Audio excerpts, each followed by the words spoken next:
Hello. Good evening. Tom, aka Satnav, Judith Butler's lover. Hello. Yeah, I didn't really announce if I was gonna stream today. I wasn't sure if I would be able to find the time, but here we are. So, welcome to stream. Kind of a surprise stream. And I'm not sure how long we're gonna go. It kind of depends. I have something planned. The tweet I just sent out said, I'm going to attempt a CGA demake of a Cyberpunk 2077 screenshot, and if it's a disaster, we're going to cut and run. So just to let you know. Anna, good to see you, Anna. Yes, Eden Waith, we are back for more Pixely goodness tonight. I don't even know what I'm signing myself up for today. Yeah, like I said, it could be a disaster, in which case we're just going to run away at top speed and pretend like it never happened. But yeah, that's the exciting part. We don't know how that's going to turn out. Yes, so first things first. So today also the latest edition of the Crimson Gazette came out. I don't know how to do the issue and volume numbering properly, so it's just issue 26. And it's just going to keep going. The number is just going to keep increasing. I didn't do a volume and issue numbering system, so it's number 26. And they're a monthly gazette, so I've been doing it for a little over 2 years now. And let's see. I'm just going to link it up real quick. So the link for the Nightbot now has the link to the dev blog. So the dev blog has all the Crimson Gazettes, just all like in a scroll situation. So that's where I kind of keep track of all the stuff that I've been doing and interviews and fun stuff. And so for instance, in this issue, so it's the last link of that whole Nightbot auto link stuff. But this issue of the Crimson Gazette uses this.com interviewed me. So what they do is they kind of want to know all sort of your software and hardware that you use when I'm making the Crimson Diamond and when I'm streaming and doing art and all sorts of things. So I tried my best to remember kind of everything I use for everything, and most of it is really old. So spoilers. And I think on that uses this. It says that I'm kind of on the fence about the Service Book 3, and I have returned the Service Book 3 as some of you guys know if you've been here before. So yeah, that is that. Another thing in the Gazette this month was the Crimson Diamond demo is now on fireflowergames.com. All the links are in that particular December 2020 Gazette issue, so don't worry about that stuff. If I say stuff wrong, then it's correct. It's correct in the right place. But yeah, so Fireflower Games is a Swedish-based storefront that they kind of concentrate on sort of narrative-driven games, and you'll see a lot of familiar games on that site as well. And so I'm happy and excited to have the Crimson Diamond demo, just another place for people in case some people don't use Steam or there's itch.io even. So it's just another option. If you guys haven't played it, it's another good place to get it from. Oh, good, Anna. I'm glad you look forward to the Crimson Diamond Gazette. I have fun doing them. I think partly it's for my own purposes, because I would forget stuff, and now I have it all kind of in chronological order, so I find myself consulting my own dev blog just to keep stuff straight in my head. Yes, Slat Studio. Fireflower is really nice. Excuse me. Yeah, I think you have your game on there too, right? Yeah.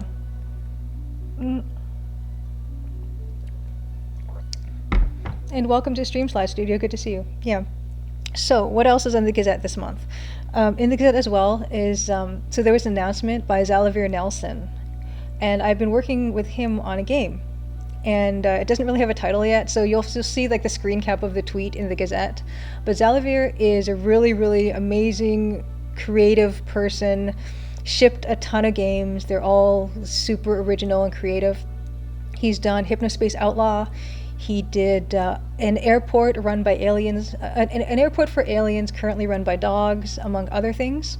And so I've been really excited that I've had the chance to work with him. He's been amazing to work with. And the team that was put together includes Ben Chandler, who is the artist at at Tawajidai Games. So he works with Dave Gilbert there. And so we've just been having a blast working on stuff together, and I'm really excited for that to come out at some point. But yeah, so I've been pretty busy, which is kind of why I haven't been streaming the past few weeks. I'm so sorry that happened, but I've been busy with like holiday stuff, of course, game stuff, other game stuff, kind of trying to have, a bunch of stuff on the go. So I don't know if there's going to be anything happening next week, because next week is, big holiday week and everything. But it's just exciting, fun stuff. And hopefully 2021 will be a bit of a better year for it. And the last thing in the Gazette, well, not the last thing, but the last big thing in the Gazette is if you guys have watched the VODs, the videos on demand on the YouTube channel, or watched the live stream a month back now, I guess, I did a live stream where I did pixel art for Golasso Games' Inspector Waffles, which is another mystery game. It's another kind of pixel art mystery game. And I met Yan, the indie game dev behind Inspector Waffles, last year in London at Adventure X. We were both showing our games. I was showing the Crimson Diamond. He was showing Inspector Waffles. And so he asked me if I wanted to contribute a little bit of pixel art for his games. I said, totally, of course, absolutely. So I kind of did that pretty much from beginning to end on a stream. And so that was kind of fun for me to do. And it was great because I kind of got to use it for kind of content to show you guys. And as well, I could also do something cool for him and cool for me. And what else do we have? Okay, so that's the Crimson Gazette this month. Oh yeah, one more thing. So the holiday card. So every year I do a holiday card, and my Patreon people, I don't know what they're called, Patreon patrons, the $5 tier people, they get a physical card sent to them if they want it, and they want to provide me with a mailing address. And then in January, in the next Gazette, and also on social media, I will share that design with everybody else. And it's kind of their one thing. Like they're so nice to do it, and it's their one thing that they get that's special. They kind of get to see it first, and they get a physical copy. And the past couple years, I showed these already on Twitter and stuff, but the last couple years, these are the cards. So this one was, as you can see, it's much smaller, but the size that everyone will be getting this year will be this size. So this is just to give you a close-up look. This is sort of the lodge in wintertime, and you've got Nancy there with her blue cup, her blue mug, her Adventure Game Studio blue mug, and a nice little Christmas scene there. Hey, Cosmic 43, good to see you. And yeah, Anna, I think I have your address, right, Anna? Yeah, I think I do. So yeah, you're definitely going to get the new one. And so this is the size that we're going to get this year. So it's big, nice thing. I did an animated GIF of this, but I don't know if I'll do an animated GIF for the new one. But yeah, so this is the card. These are the cards that I send out with like a nice handwritten message saying thank you and etc. So there's still time. I haven't mailed these out yet. They'll be mailed out in the next couple weeks. So if anyone wants to upgrade their tier or update their mailing address and stuff like that on the Patreon, there's still time. And even if you just sign up like this month, I will still send it to you. So that's all that. Physical goods, I know, yeah. So that's that, and I'm really happy with the new design. I think it's my favorite one so far. So that's that. Next on the agenda, in case anyone is here for the first time, welcome to my stream. I have been streaming once a week on Tuesdays at 8 p.m. Eastern. For the past, I think we've done 40 of these potentially, but the past month there's been nothing because I've just been crazy busy. So usually in more regular times, my regular schedule is 8 p.m. Eastern, and I will do either game art or like a fun demake, like an EGA or CGA demake, and I will dev update. Yes, dev update. So yeah, I can introduce myself real quick. So I'm Julia Minamata. I'm the solo indie game dev behind the Crimson Diamond, which is this lady here. And it's an EGA text parser mystery adventure game, and it's set in Canada. Meepian, hello, good to see you. Thanks for coming. Yeah, I was wondering if people were going to show up because I didn't announce that I was going to do this. I was kind of waiting and seeing if I had the time. But yes, thank you for coming. And yeah, so I've been working on this game kind of full time for the past couple years. I'm using Adventure Game Studio, and it is like a very kind of classic retro looking adventure game, although I'm trying to design it in a friendlier way. And so I'm going to run the trailer real soon. Actually, I will run it now. And you guys can see what that looks like. And for people who have seen it every time, I'm so sorry. It's only a minute, so you guys can hang on and enjoy if you do enjoy it. And I'm going to just sit back like the teacher in class who's showing the video. Mouse Miss, good to see you. Long time no speak, I know. Yeah, it was kind of a wait and see type of thing. And we'll see how long we go. It kind of depends on my success or failure today. But, okie dokie. So let's run the trailer, if I can find it. Okay. Trailer. Yeah. Crimson, Ontario was once a prosperous, lively mining town. But that was a long time ago. Now it's quiet, nearly deserted, and some folks aim to keep it that way. Nancy Maple is an aspiring mineralogist, assigned to follow the trail of a dazzling diamond. An intriguing cast of characters has converged under one roof, each meaning to get their own way. Or else. Will Nancy untangle the mysteries and machinations before it's too late? Will the sleepy town of Crimson shine once more? Find out in The Crimson Diamond, an upcoming adventure game by Julia Minamata. The Crimson Diamond demo is available on Steam and itch.io for Windows PC and Mac OS.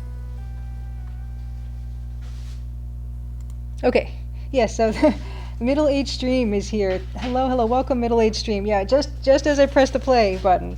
Middle Age Stream does an awesome retro style Twitch stream thing, and I definitely recommend that you check his channel out. It's not only retro in the games that he plays, but the commercials he runs when he takes a break, everything, it's super awesome production value. It's like watching Adult Swim, is what Dan said when Dan actually introduced me to his channel. Yes, you can absolutely trust you. You can spin in the chair, and it's people want to think it's a puzzle thing, but it's not yet. Yes, the week is complete. Judith Butler's Lover. The trailer has been played. But yeah, Middle Age Stream, definitely check him out. He does a wonderful stream. It's super entertaining. Oh yes, that's another thing. Happy Crimson Tuesday to you guys. I know it's been a while. Let's see what we have. Okay. Oh good, yeah, Middle Age Stream. Yeah, so the demo is there. I know a lot of people want to wait till the whole game is done, which I totally understand.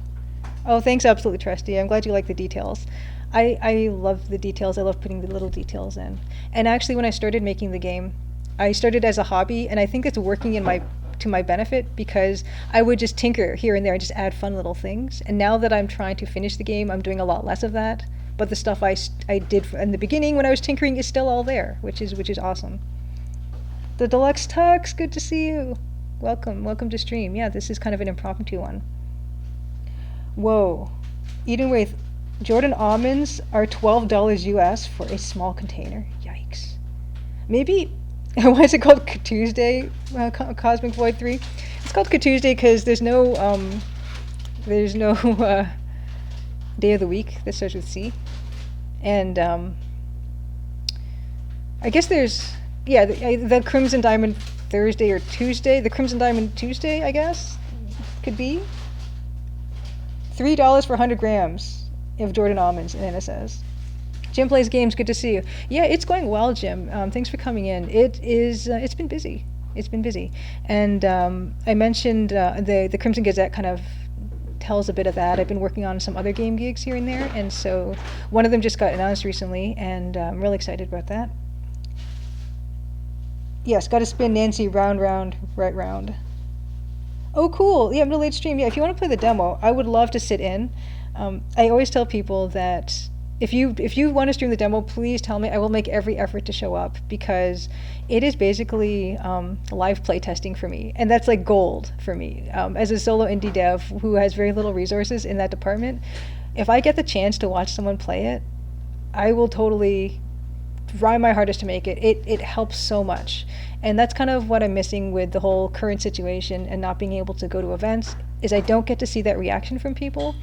The few times I have shown the Crimson Diamond at events, it's been so educational and it's been super motivating too. So yeah, unfortunately that doesn't exist anymore. But yeah, the streaming is the next best thing for sure. Yes, it's super valuable, Jim. 100%. Okay, so what else? Trailer, ran the trailer, dev update. Yeah, so it's slowed down a bit, but yeah, so chapter 4, section 2 is completed. Now I'm going to move on to chapter 4, section 3. That's the last section of chapter 4 of 7 chapters. And I'm hoping to get started on that kind of over the next few weeks. That is the goal. We will see about that, but that is the goal. And then we're more than halfway there, right? No, before you test the game, you're probably at most 60% finished, even if you finish coding the game. Oh, totally middle-aged stream. I will definitely message you about popping by. Yeah, I love to answer questions in chat as well. So we're definitely going to figure that out. We'll make a day and a time for sure. In fact, let me write it down so I don't forget. Hold on. Okay. Ooh, I need a different color pen for this. Okay, give me a second. And Deluxe text, you will happily play chapters 2 and 3. I might take you up on that, so don't don't tempt me. I need testers. Okay, so middle-aged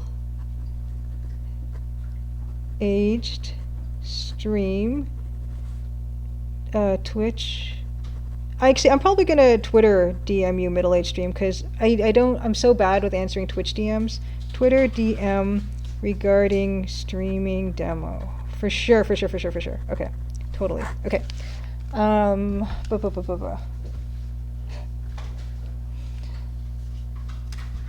Okay, so Edenwith has some thoughts on trying to tie together TCD, the Crimson Diamond, to these Tuesday streams. Crimson is a shade of red, and what is the red planet? Mars. In Welsh, the word for Mars is Marth. The Welsh term for Tuesday is died Marth, so it makes sense now. Mars Day is Tuesday. Okay, yes, we'll take it. We will take it. Noticeable hum in the background. Interesting. Use Siri for menial tasks. Twitter is better. Okay, well, definitely Twitter. I will DM you via Twitter. Someone humming. No one is humming. I will turn down my gain though, because that could be a thing that's a problem. Let me try this. Let's see. Levels. Oh, you know what? See, okay, how is it now? Because whenever I plug in the mic again after it's been unplugged for a while, there's a thing that turns on and it's really annoying. Okay, better now. Good. Okay, good. Thank you. Thanks for letting me know, you guys. You guys are always my test people. Okay, so looking at the agenda that I've written down. Okay.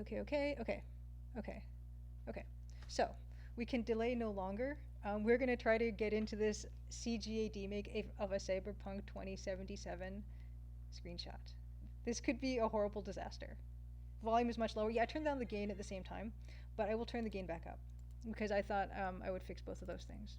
But I will turn the gain back up. Oops. Okay, that's where it was before. Okay, great. So let's get into this. Control 8. Okay, so before we get into the demake that we're gonna do tonight, I'm just gonna run through a couple of demakes or artworks that I've done recently. This one is the Hades art. This EGA demake of Hades, which of course is based on a very famous screenshot that I should have had pulled up, but I don't. This one. Yeah, so here is the original Hades screenshot. I have no idea what I'm doing. Okay, so yeah, this is the original screenshot, and here's what I've been working with. And so you can see the steps taken with this one. So what I did was I applied the CGA color palette to the screenshot, which you can see kind of, it does its best, really. You don't hear any hum or buzz, but the violin went way down. I can turn up the music if you guys like. But yeah, so you can see I kind of went in and I just kind of redrew everything. While I was looking at this one, right, I would just kind of redraw all that stuff. Just like this, coming in with this. And here's his bottom half, working on that, just trying to resolve that. Yes, thank you guys. Yeah, Dream Boss. Hello, welcome to stream. We're going to be doing a demake today. But yeah, so this is all that stuff. Oh yeah, and I was working on that side. So this is still not finished, but I think I've gotten some good progress on it.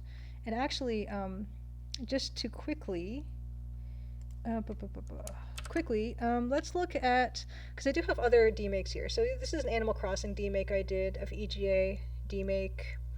I know a lot of you guys have seen this stuff before, but I figure I'll get as much mileage out of it as possible. This is a Consuming Shadow EGA demake of Yahtzee Crowshaw's game. And there's a Kentucky Route Zero demake that I did, EGA. Deluxe Tux, you like the cyberpunk aesthetic? Yes, I love it too. What I really love is Rise of the Dragon by Dynamics had an EGA version, and it's kind of hard to find, but that's the one I played, and I loved it. Sailor Moon, I did a Sailor Moon EGA demake. But today we're going to try CGA, and I've only worked with the CGA palette once before. And so let me just switch back to Photoshop.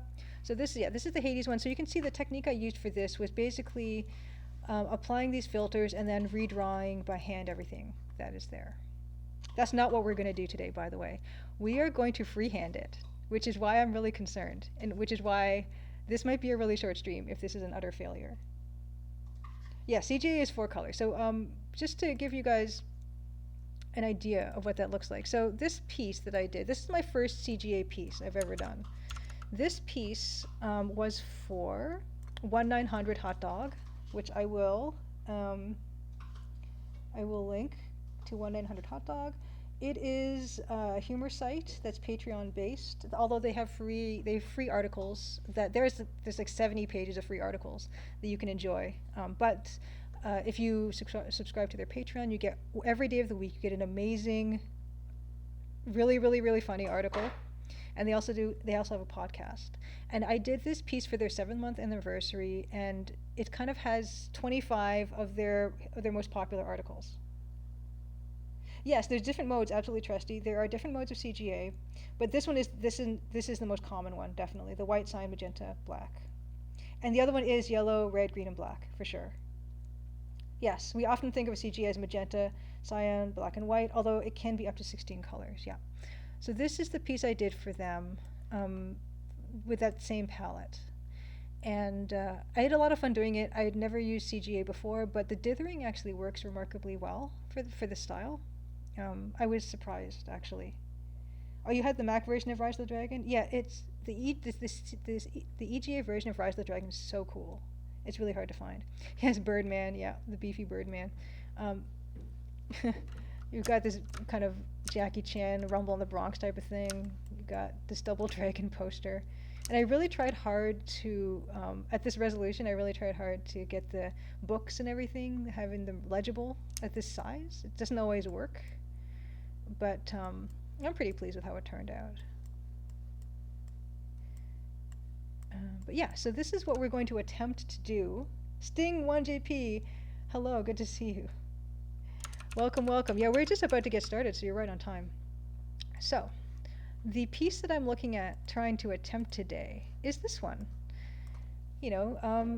I've never played the game, and I don't know much about it, but I looked at this and I thought, hey, that might be worth a shot, right?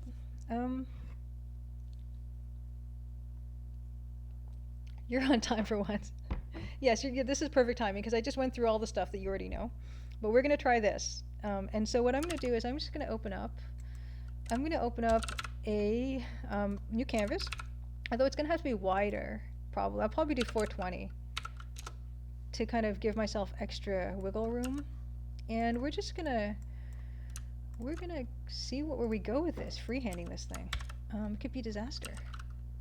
Let's go with the blue to start. Actually, it's predominantly pink, so let's go with the pink. Okay, you guys, so let's get in here and see what we can do. We'll start small. We're going to start with the basic shapes, so we don't need it to be that large. But we're going to get in there. In fact, let's try to get the right aspect ratio loosely. It's going to... Oh, you know what? Sorry. Okay. And let's make sure it's nearest neighbor. Okay. So, that's kind of eyeball. It's not perfect. We're going to just do one of those. Great. Okay. Yes, the piece is already in CGA color, so half the work is done. Yeah, I did 420. Yes, Jim plays games. Sure, thank you very much. Evelyn Parker, the mystery woman. Yeah, I don't know anything about this person. I just thought, hey, it's CGA nearly. It's half done already. So let's get in there. I start usually. So the Crimson Diamond demo has an introductory sequence that looks very blobby and MS Paint-like. That's because I start with a pretty big brush, and then I kind of refine. So why don't we start with breaking down some of these areas. So, yes, you can see this in Glorious Sign and Magenta. Yeah, we're not gonna do the Hades route that I tried. We're actually gonna just go in here and, well, we can go with the white, I guess, for this bar top. We're gonna just go in here. We're gonna just. I've got a stylus with me right now. We're just gonna, Oh. And if the camera moves, I'm sorry. It's kind of embedded into the Surface Pro 2 right now. So we're just gonna, this is all gonna be really, really sloppy, and it's not gonna be. In fact, well,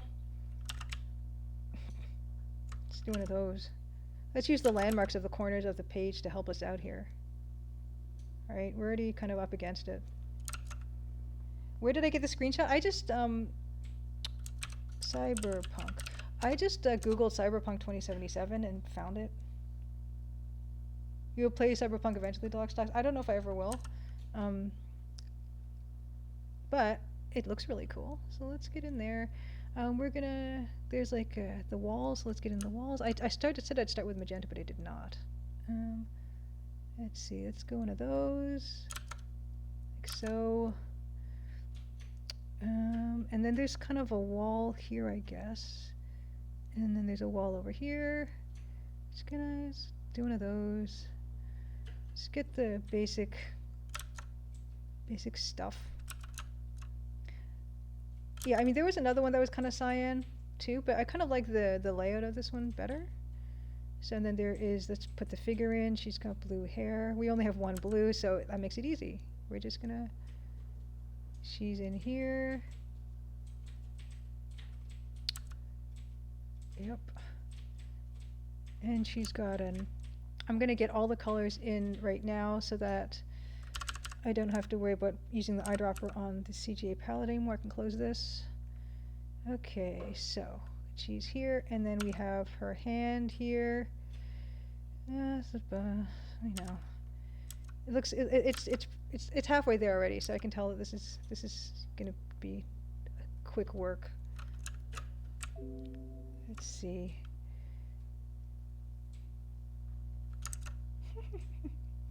Need some serious dithering, Maximus? I think so. If we even get that far. So let's see. We're gonna, there are these. I like these tiles too. I'm a fan of these. That whole thing. That's excellent. This is all getting erased later. I just can't help myself though. Yeah. Why not? And there's like a red thing here. This bar glows. We have more cyan and magenta here. We have more over here. Yeah. There's gonna be I don't know if we'll get to dithering today, or if, like I said, I'm just gonna abandon this really quick. It's a lost cause. But we will see. Okay, well, that's pretty close. Oh, this scene was in the official trailer, Maximus? Cool. You believe it will be great, thank you.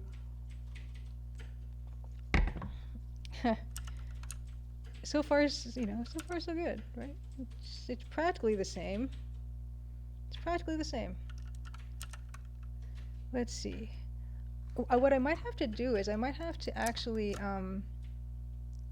lighten it up so I can actually see what's going on here. It's really difficult to make out some of these shapes. But hey, why not? Why don't we just get in here and, you know, I don't know. Right, it's pretty much, it's gonna be, you know, here, da-da-da. How is everyone's day going, by the way? Just as a, you know, just making conversation. How is it going?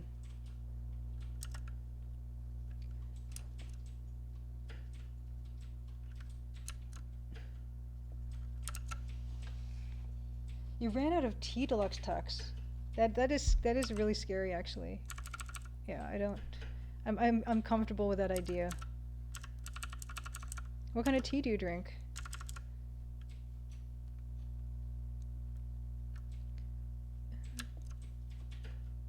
Yeah, it's a horrifying idea. And it can't ever be allowed to happen. I'm gonna have to, I think, this whole part here, this is all gonna have to get dithered eventually. But for now, I'm gonna have to just block in those basic shapes. Ran out of tea in September. Cosmic Void 3, what is going on? This is horrifying. Oh, Jim plays games. Day has been okay. Researching Android development for a freelance project. Nice. Oh, you got to order a bunch of new tea. Yeah, I love trying new tea. Me too. And you know, I'll just drink anything pretty much. I like to try a bunch of different stuff. I like flavored stuff sometimes, as long as it's not too sweet. It's a catastrophe tea, yes. Jim plays games. Oh, pretty slow workday sting one. Sometimes those are nice, right? You can just tweak some code, figure stuff out. Ooh, she has a nice little necklace. See, what I like when I do stuff like this is I kind of, you know, I get to see little details that I wouldn't have seen otherwise. So I feel like it can be a real benefit to do a demake, or even just, you know, even sketching real life. It's nice to break something down. You feel like you understand it better after you've drawn it.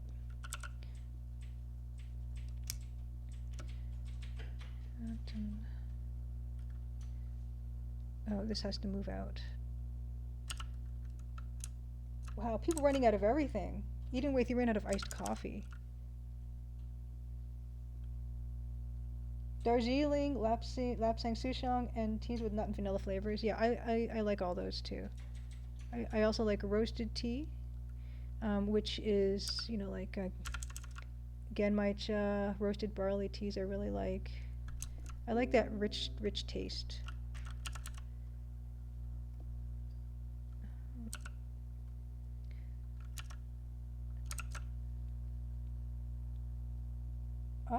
You're trying to learn how to optimize because mobile is so much of a lower spec than desktop, Jim? Nice. Yeah, I'm not very technically minded, so I admire all that stuff. Mouse Mission made something called the juggler. You press the screen at the right time to not drop the balls. That sounds like fun. I like mobile. Like I like all the different, like the accelerometers and stuff like that on them. I lack the know-how to do that type of stuff. Maybe later. Furoi, heyo, good to see you. Yeah, Cyberpunk. We're gonna attempt to do this whole thing. We're gonna attempt, you know, I know all of this is gonna get, you know, changed later, like, and ultimately it'll get deleted.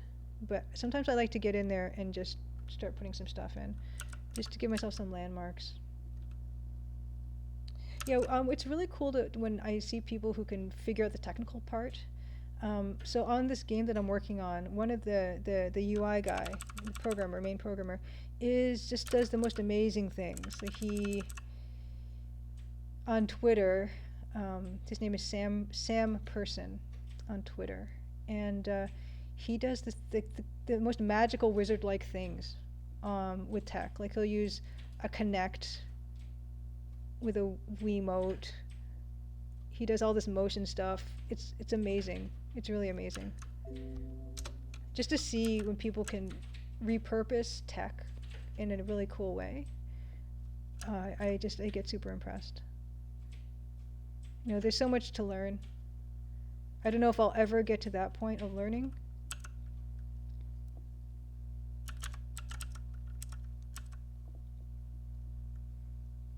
But I really admire that in other people.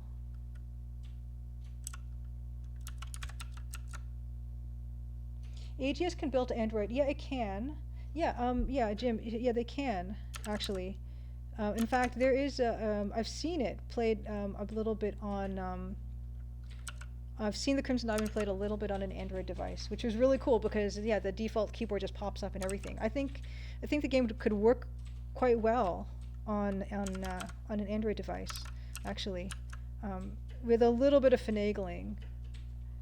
So that would be a kind of a fun thing to consider for the future.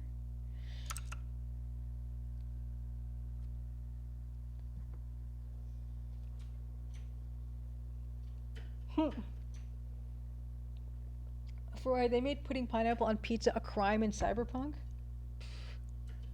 Yes, they're mobile. Yeah, Edenwaith would know. Edenwaith 17 did the Mac port for Crimson Diamond. So thanks to him, we have this beautiful Mac port. And so yeah, there is, you can do mobile builds for AGS. And I know, yeah, didn't Francisco do, he's done like an iOS version of Lamplight City? So, I mean, these things are possible. Very impressive. And yeah, I'd love to look into that eventually. I don't know what's going on down there, but that's fine.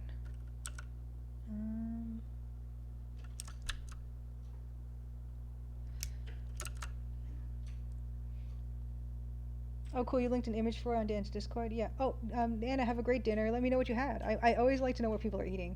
Yes, and even though it's not amber monochrome, you'll forgive me. Amber monochrome. Oops. Let's just get in there. Okay, here we go. Oh, her armhood's gonna have to be longer.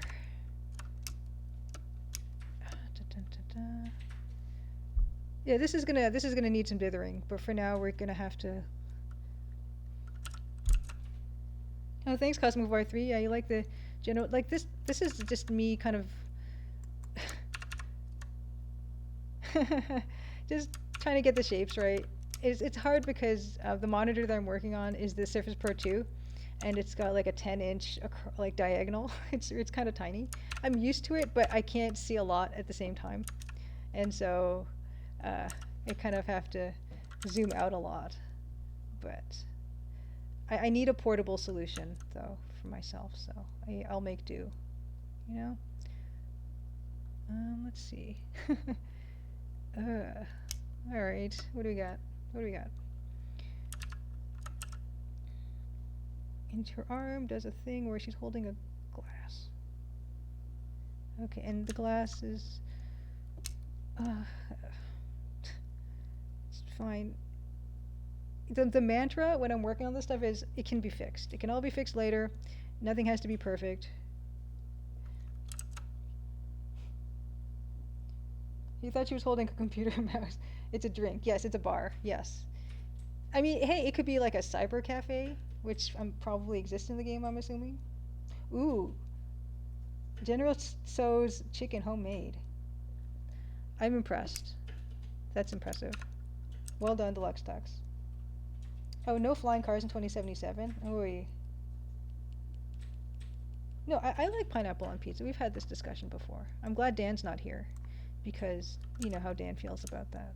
Dan has opinions about pizza. So we're gonna. Oh yeah, she's got like a. What's going on underneath her hand? There's something underneath her arm. I don't know. Maybe that's like a clutch or something. I don't know what that is, but we're gonna draw it in there. even though we don't know. Just gonna, sure. And then we have some glasses over here that will help. I really appreciate the glasses here because it's gonna help me with landmarking everything else, because everything kind of is connected. So let's, ooh. Here's something I've never fixed in 20 years of using Photoshop, 15, 20 years, is that stupid hotkey for adding a note that I've never used. And it's really easy to accidentally press it because it's N, which is close to M. Oh, it's close to V and X. So let's do one of these, let's do one of this. And then up here there is some stuff and another stuff and some unidentified. Oh, there's more people back there. Great. Let's see what's going on back there. Okay, so there's another lady. And you see, I might have to shift everything over because this lady is sitting here. No, she's sitting here, and she's got cyan. I love the fact that she's got like a cyan dress on, though. This person in the back. And just one of those. And she's got magenta hair. I mean, it's just a dream come true, really. You know? And then there's a person behind her, but we don't see that person. That person's defined by the pattern in the back. So. Oh, there are flying cars in the game, just not for you. That's even worse for Rai, isn't it?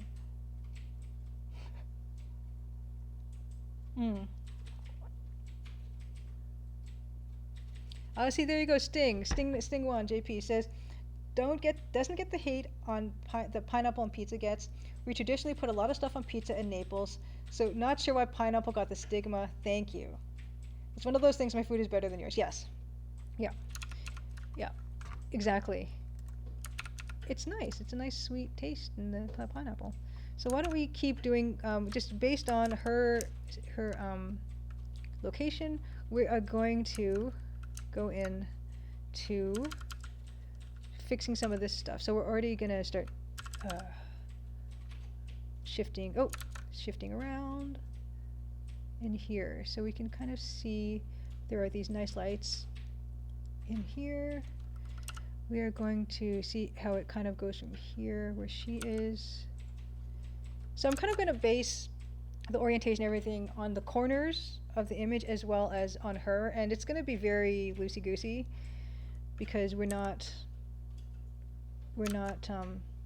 doing the Hades technique, which is kind of more straightforward and is kind of more accurate, of course, but I just felt like I wanted to do something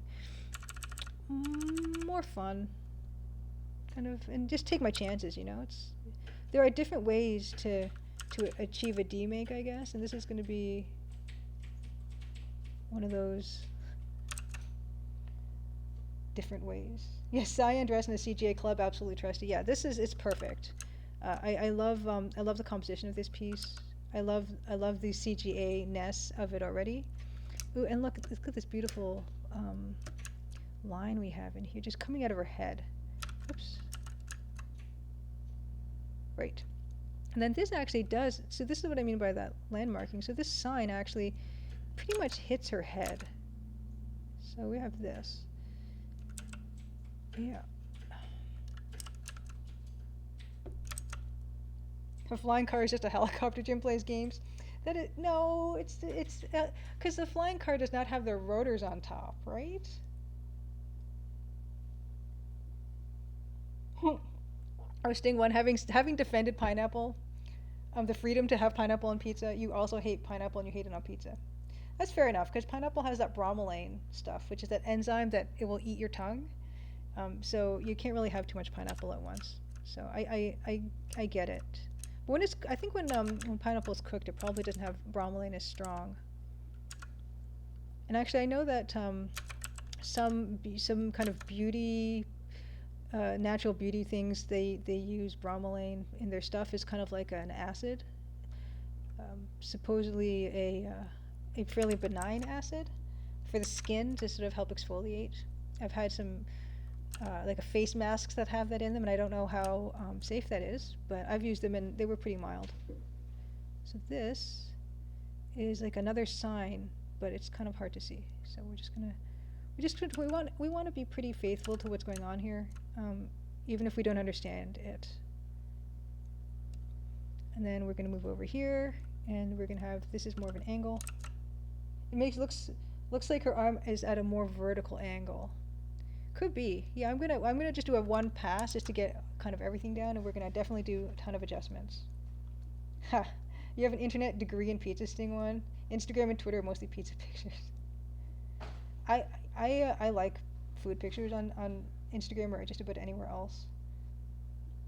I don't know. You can tell whenever I ask people what they're having for dinner, and I don't know why I am interested in it. I just am. Cloudpunk has flying cars. Okay. You've never had anchovy on pizza deluxe stocks. How do we feel about it? I don't know if I've had it as well. I wouldn't be against it.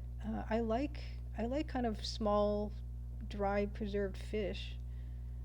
In Japan, that's kind of a thing. You can get like these tiny little anchovies that you can either get them just dried, or you can get them kind of when they're like soaked in kind of a teriyaki sauce type of thing. Sting One might know about this, and you eat it with rice, and they're actually pretty good. So I'm not against anchovies at all, and they're probably pretty good on pizza. It's just there's that stigma of anchovies on pizza that everyone's heard ever since being kids, and so I think that's why people are kind of against it. But they're probably good. I mean, most things are good on pizza, right? Put just about anything on a pizza.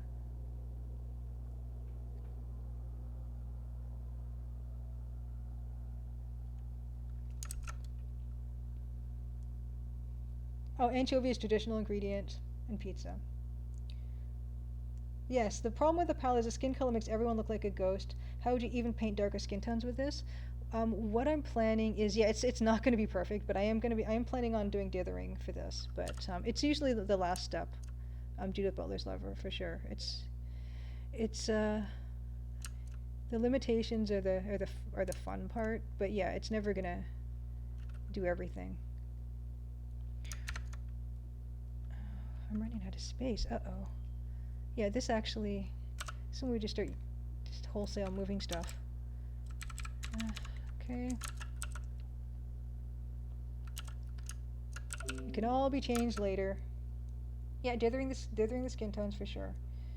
And you mean traditional Neapolitan pizza for sure. Yeah. I mean, I know that some people are very, there are very certain special things and certain ovens and certain kinds of water that you would use to be very specific about pizza. And I enjoy that too.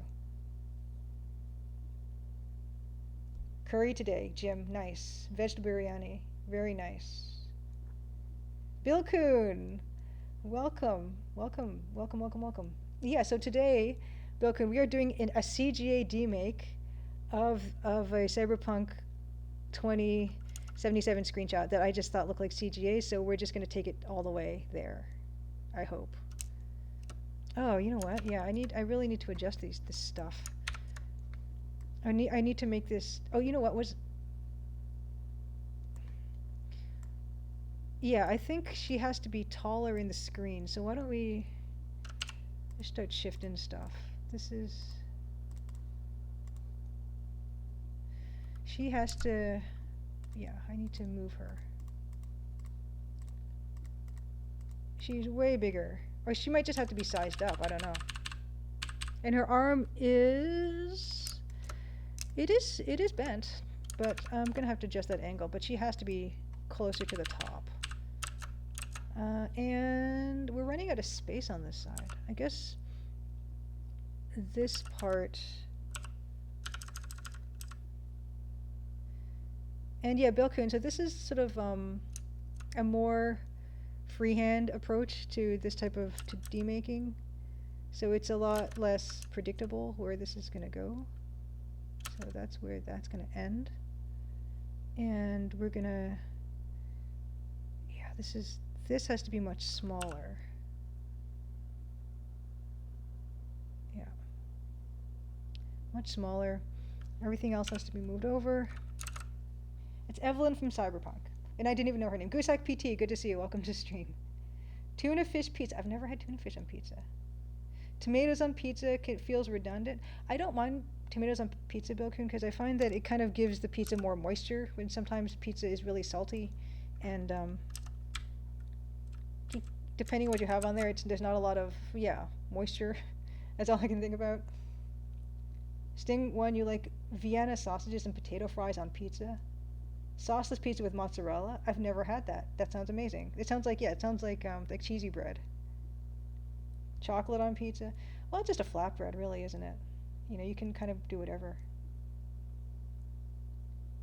Cuttlefish jerky, Dream Boss, is good. Yeah, when I was a kid, I used to eat quite a bit of that. It is very nice. And it's probably not too unhealthy either, you know. And also, like, there's little dried anchovies, like I said, lots of calcium there.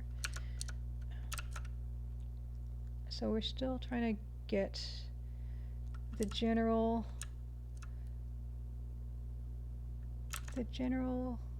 shapes and angles of this whole thing. Let's see, what else do we have? So this line is going to be moved over. Ghost pepper salami. I've never had that day before. In Dream Boss, you do get anchovies on pizza, so that it does happen, and it is good, and I'm sure it is, and I would not mind trying that at some point. Yeah, Bill Kuhn, this is Cyberpunk 2077. Yeah, I know. Is it Blade Runner 1982, Blade Runner 2049, Blade Runner 1997? Yeah, Cyberpunk 2077. Yeah. Yes, and CGA, this is the way. Yeah. Yeah, it's right now very. I'm just kind of just getting everything in, just the main details and landmarks, and then we're gonna go in and start refining little places here and there. Chrome metallic fingernail. Yeah, it's a pretty awesome manicure, Judith Butler's lover, that she does have. And you want pizza now, Sting One? I would love a good pizza right now. Oh, thanks, Anna. So what did you have for dinner? I ask everyone. In fact, it would be nice if everyone just would chime in and say what they had for dinner. just it's what I like to know. And it's funny because, yeah, whenever like Dan will do a gig or something, I was like, well, you know, what kind of food do they have? Because sometimes he would do weddings and stuff, play at weddings, and I'd say, well, did they give you food? What kind of food did they give you? Was it good food? And I don't know why I do that, but I do. I can't. I don't know. It's just interesting to me, and I don't know why, because it shouldn't be. Because why would I care what other people are eating? But I don't know.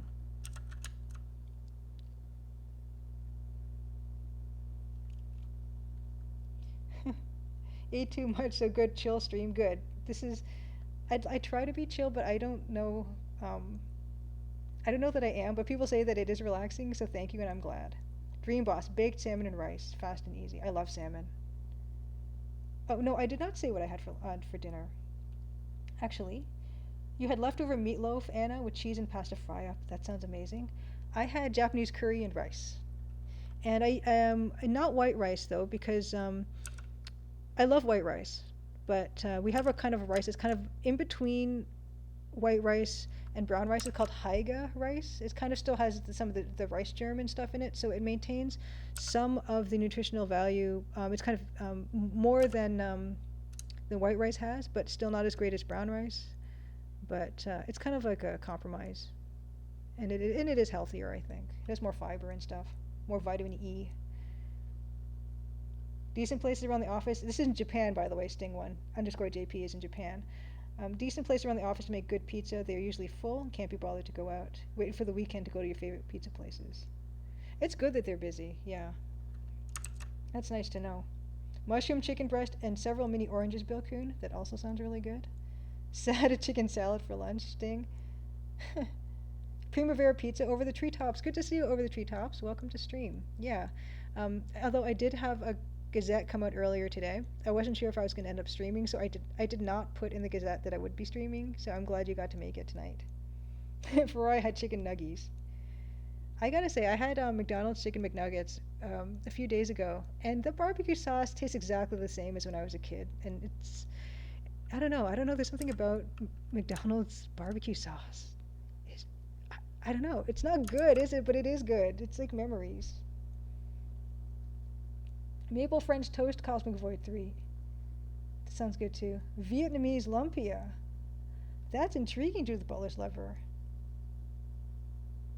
Japanese curry Jim plays games is nice. It comes in like these like little like break off kind of like it looks like a chocolate bar kind of, but it's like this concentrated curry powder, and you put it you first you cook like the carrots and the onions and the potatoes, and then you add the curry things, and then it kind of all breaks down and thickens up into a really nice.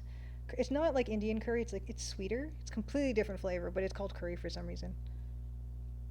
It's not, yeah, Jim. So if you go to an Asian grocery store, they will definitely have a few different brands of it. It's really easy to make. Just the mild prep with the potatoes and the carrots and the onions and stuff, and whatever meat you want to throw in if you want to do meat there as well. But it's nice. It's really good over rice too. Yeah, exactly. Sting one. The only thing it has in common with curry, Indian curry, is the word curry. Yeah. Oh, you know what? Look at this. I do need to make this way wider because I'm already. There should be way more room here. Yeah. So it's either a matter of I don't have the aspect ratio correct, which maybe this all has to be smaller. Because I feel like I eyeball the aspect ratio. It's not perfect, but it's close enough. I'm just going to make all this smaller. Although, I think her head is over more. She's tilted, so let's move her head.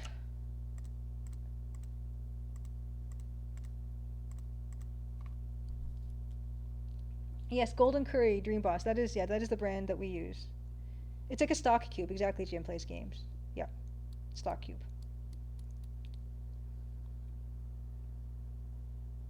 Yeah, and Sting one, yeah. Curry is one of the most common Japanese dishes for sure. And it is really nice. It's a nice flavor. It's nothing like curry, which I do enjoy as well, but let's just cheat this a bit. And then when we get just the main stuff down, I'm going to like really go in and do a bit of detail because it is fun to see what it's eventually going to look like. And the more refined a part gets, then you can sort of use that as landmarks for the other parts too. One of the top 3 foods cooked at home, Sting one, curry. So what else would be the top like sukiyaki maybe, curry, and what would be another one? Do you know what the top 3 are, Sting?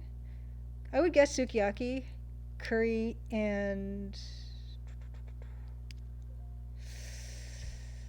ooh, what would it be? I'm trying to think of what my mom cooks sometimes. Because the most common Japanese food we eat at home are sukiyaki and curry, Japanese curry.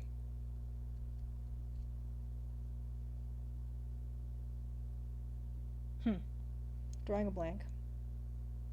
Katsu curry sauce block. That's not the same one. I don't think, Jim. They're just called it's called golden curry, and there's like different. There's mild and medium and hot and stuff like that. Oh, Japanese curry is closer to Thai curry than Indian curry. Judith Butler's lover said, which could be. In your head, Deluxe Tuck says Indian curry is tomato based, Japanese are potato based, and Thai are coconut and milk based. Yeah, golden curry is the one. Okonomiyaki, very good. Deluxe Tux, I really like that too. That's probably something commonly cooked in a Japanese household, I would guess. Oh, yakisoba, Sting one. Yeah, that's a good guess. My mom sometimes makes yakisoba, sukiyaki, and curry. Those are all very fair. If I had to guess 3, I would probably guess that too. Ramen. People don't tend to really cook ramen at home because it is actually really involved. That's why there's a lot of ramen places to go and eat at. Maple Mystery, why am I saying my own name? Jane Defends Weekly. Hello, thanks, welcome to stream. Do I often use this palette? I've only used this palette once before, and it was for, if I can find it. Oh, not that one. I've used it once for this piece. This is my second attempt at CGA, so we'll see how it goes. But welcome to stream, good to see you. Yeah, so we're gonna just, and we're gonna, let's see, this part is supposed to be higher. Yeah, so we're just gonna get in there and do some of that. Move all this up, which is good because it's gonna give her head more space. Yeah, I love the palette, and I felt like this Cyberpunk 2077 screenshot really lends itself well to this palette. And people are even dressed, you know, you've got this lady here in the back by the bar, sitting at the bar, who is pretty much perfectly dressed in the palette as well, and of course this character too. Everyone, I don't know, I feel like this bar, you aren't allowed in, the bouncer will not let you in unless you are wearing these particular colors, which I'm kind of all for. I think that's neat. Is that a thing in the game? I don't know. Okay, I feel better about the spacing. Nabe. Maybe nabe. Sting one. 4. It depends on the region. Ramen is super common. Yes. To eat out for sure. Oh, golden curry. Perfect. You found it, Jim. Yeah, it's actually, it's pretty easy to make in a pinch, which is probably why it is so often cooked in the home. And Dream Boss, you add chicken or shrimp to the curry. My mom does chicken. We used to do like ground beef and stuff like that, which is really nice too. Ooh, okonomiyaki, because of ramen half. Okay, it is good. I love. We don't actually make it too much, although I don't think it'd be that hard. It's basically like an omelet, right? Deluxe Tux. Oh, I love that new Nancy emoji. That works surprisingly well. The reindeer antlers and the ear, the nose. I'm very surprised how well the Nancy emoji works generally. Okay, so I will get in there and do some of her face, but we're almost finished just blocking this main stuff in. Ranma, yes, Ranma half, yeah, the anime, yeah, that Rimiko Takahashi did. I don't know why I said Ranma. I mean ramen. Yes, I have some of those books, and I watched some of the anime too. I don't know how it ends. I don't. But yeah, it was one of those ones like one of the like Sailor Moon kind of, and Urusei Yatsura, and you know, like that generation of anime and stuff that was coming across to North America, for sure. Appleseed, you know, there's a ton of, you know, we used to, my sister and I used to go to the Rogers Video when that was still a thing. You would rent VHS cassettes and stuff and go to the anime section and pick up whatever.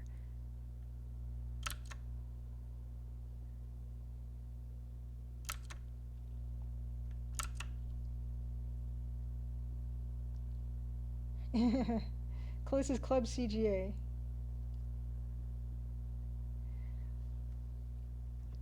Alright, so I think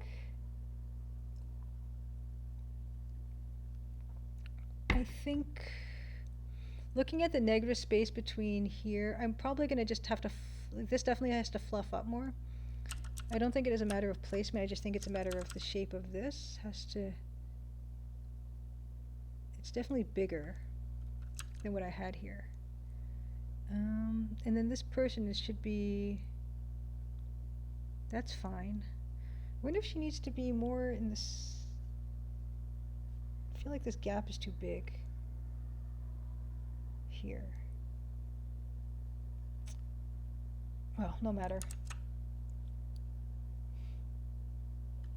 Let's get in there and let's work on this face, because actually what I'll do is thinking ahead in terms of making an animated GIF of this, I'm just going to copy this layer and then refine it so that I can do an animated GIF of the development of the whole piece, if we get there. But yeah, let's get in here and just work on some of this stuff to kind of make it feel more real. What we have.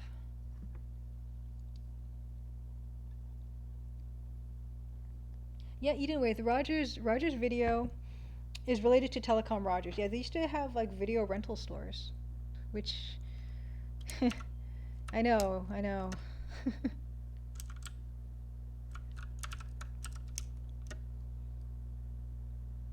And the cool thing about anime I was coming across North America in the early 90s is the idea that it wasn't for kids. You know, and not all cartoons are for kids just because they're cartoons.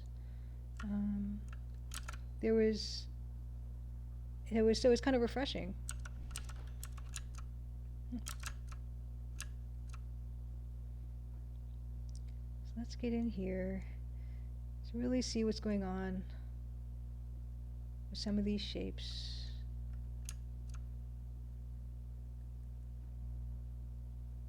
And hopefully we can find something.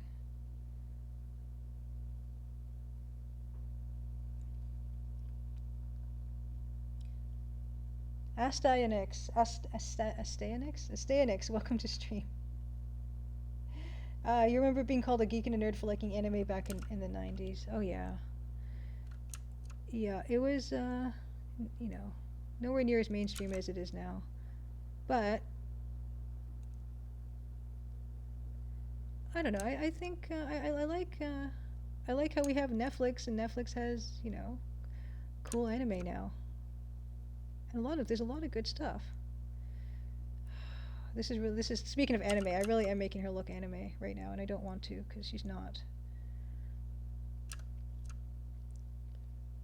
Let's see.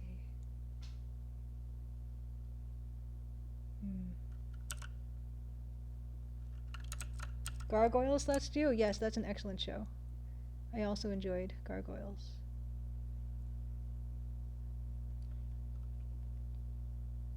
Yes, it is mainstream now. I love the stuff that's coming out nowadays. Yeah, no, and enjoy being off work and just have a nice. We're just trying to have a nice chill time here. And I wasn't really planning on doing a stream, but I figure, you know what, it's been a month, and I like doing it, you know, if I can. And so I thought, you know what, let's get on there. I don't know if this will be the last one of the year or what, but it could be. And so get on when I have the chance.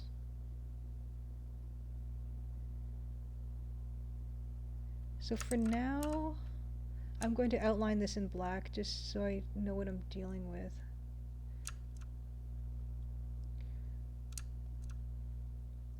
And I was using the eraser tool before, now I'm just using black as it is. Oh, she needs more of a cheekbone, I guess.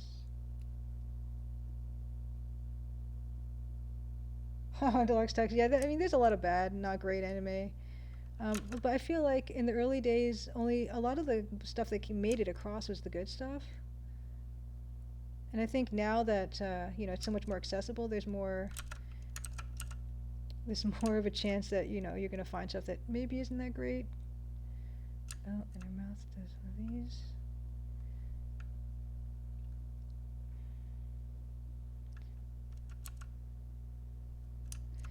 You know, it's a trick with art, is that if you can get the face working, then a lot of the rest of it will be forgiven. So, you know, that's kind of maybe that's a strategy we're going to work with here. You know, if we can get the face working, then people will not notice the rest of it is not working that well.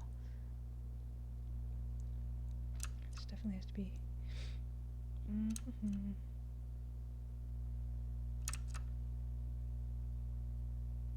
Oh, the resolution right now is 360 by 200.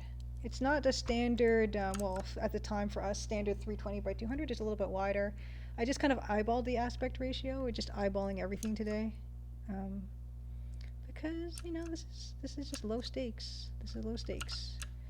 We're just gonna have a nice relaxing time and not get too wrapped up in accuracy. We're just gonna have some fun, you know?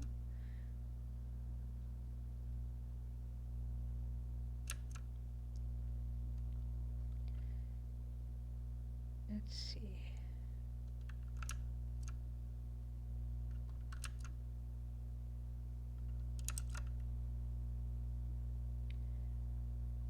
Let's see.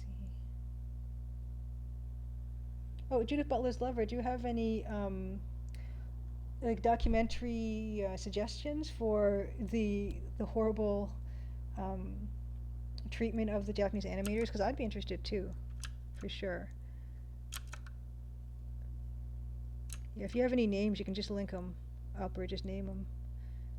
Because it's always, you know, nice to learn more about that type of thing. Because, yeah, I think a lot of times in creative industries, people get taken advantage of. And because they're expected to just work because they love it and not that it's a job like everything else, you know. So it's another benefit for me. I'm lucky enough that I tend to work just for myself for the most part. Although, like I mentioned in the Gazette this month, I have been working with Xalavier Nelson on this game project, and it's been amazing. He's really interested in the sustainability of the game industry, you know, not having people burn out. And so he's been really wonderful to work with and really understanding, and I can't recommend him highly enough. I can't recommend him enough in terms of someone to work with, and I'm really fortunate that I've been having this chance. Oh, Astayanix? Yeah, it might be the last one. Happy holidays and happy New Year. Thank you. You too. Thank you. Yeah, I don't know if you know, I'll be back again for the rest of 2020. We will see. I might not be, come to think of it. So this one might be the last one after all. So I'm extra glad that I'm doing it. It can be hard to really know, but yeah, we'll say that it is for now, and if that changes, you know, I will stream. But I'm getting the feeling right now that it probably is. And you know what? Speaking of, and I'm glad you brought that to my attention, because streaming is something that Dan kind of brought up to me as something we could try this year.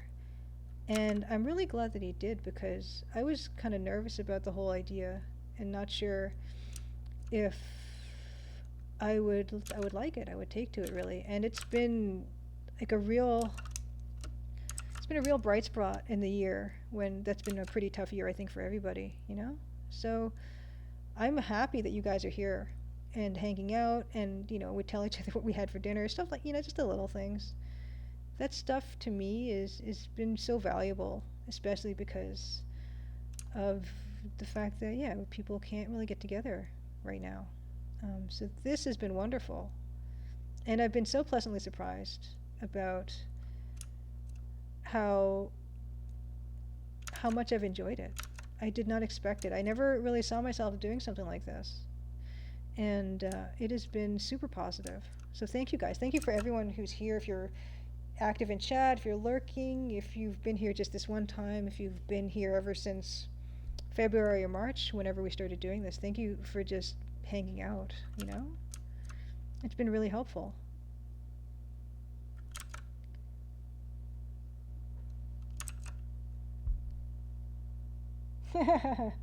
Only got 2 Tuesdays left in 2020. Maybe not even. This might be the last one. Oh man, Slad Studio, waking up at 5 a.m. to see Dragon Ball. Oh, you know, I still haven't seen Dragon Ball. Oh, day in the life of a manga creator. Just real life. Yeah, that's really cool, Mousimus. Thank you. Yeah. Nice 15-minute short report on the situation. Thank you, Judith Butler's Lover. This is for how sort of Japanese animators are treated in the industry. So thank you for those links. I think it's important for people to know about these types of things, because, like I said, in the creative industry, people have this idea like you're supposed to just love what you do, and then people feel like they can take advantage of you. Which for me, fortunately, I really haven't had to deal with that so much myself, because I do work usually by myself. Although I have, you know, I've just started to work with other people recently, and for me it's been a wonderfully positive experience, but it comes down to, you just never really know sometimes until you actually start working with somebody. And you know, you try to use your best judgment, but you know, it is a roll of the dice. It's a risk for everyone. Everyone's taking a chance. But so far I've had wonderful luck with it. It's been really super encouraging.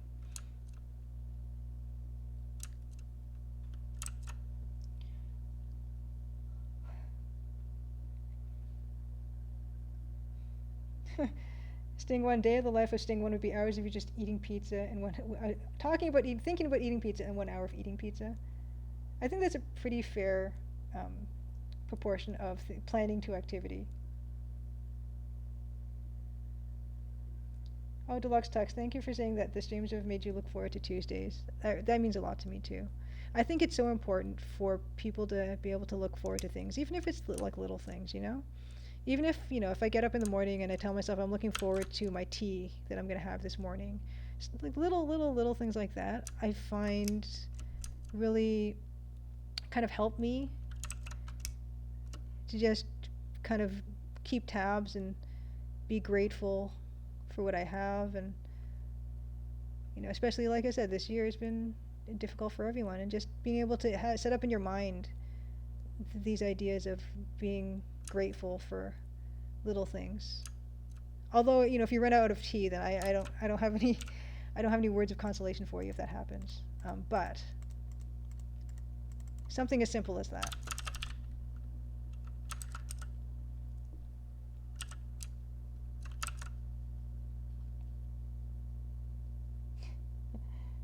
Yeah, Dream Bus. I love pixel art. I don't know why I do.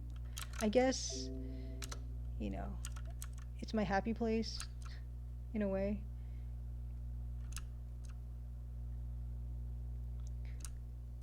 There's just something about it, and I don't know. I think it's probably been explained by people really well. I don't know. It's really nice. And it's fun to do, and you know, you kind of filtering something through the lens of this simplification. There's something about it. I can't explain it.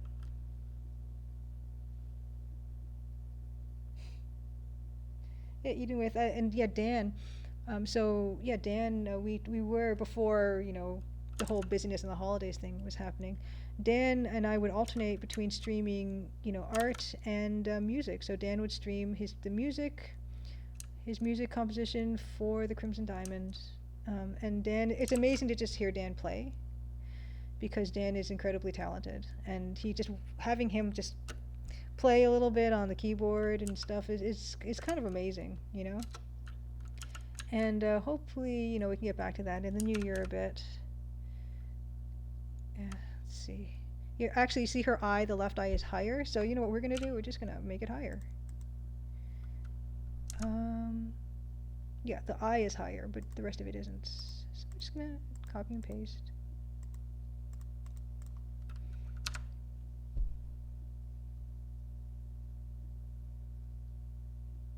Oh, interesting. So Astanix, no, I have not watched Golden Boy. It specifically touches on the exploitation of anime creators.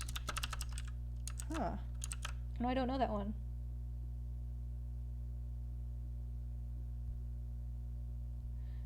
It is too bad. And you know, I mean, I'm sure Dan has, you know, any number of stories about the music industry as well, and just how things go down there too. So it is kind of a downer, but it's just the reality of the situation.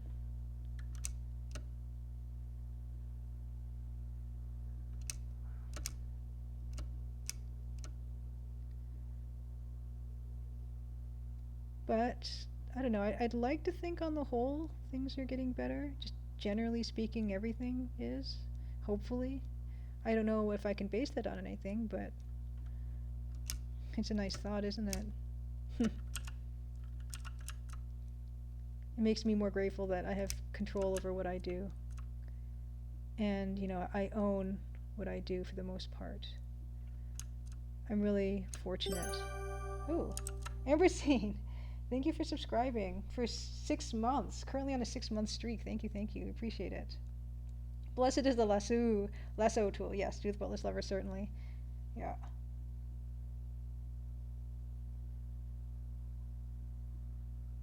Golden Boy is like Leisure Suit Larry meets Wayne's World. That is interesting. A new emote? That's it. I haven't made a new emote. I don't think I get one yet.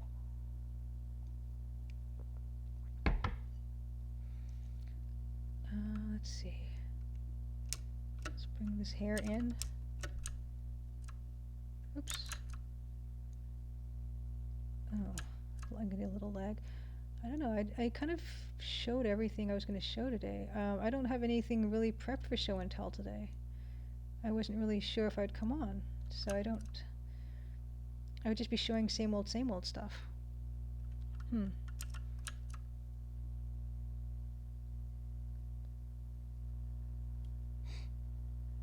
Yeah, I don't know what those are. Those emotes, those dancing people in pajamas. Because I certainly did not enable them, but maybe they're just a holiday thing that Twitch is doing. I don't know.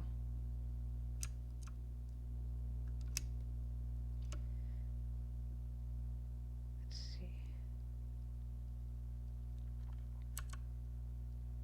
Oops.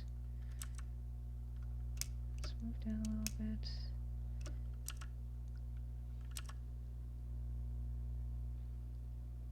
So we feel a little maybe better about the. It's not perfect, but it's not anime anymore, which it kind of shouldn't be anyway. Has anyone played Cyberpunk 2077? I certainly haven't. But I haven't played Hades either. I just really like the art.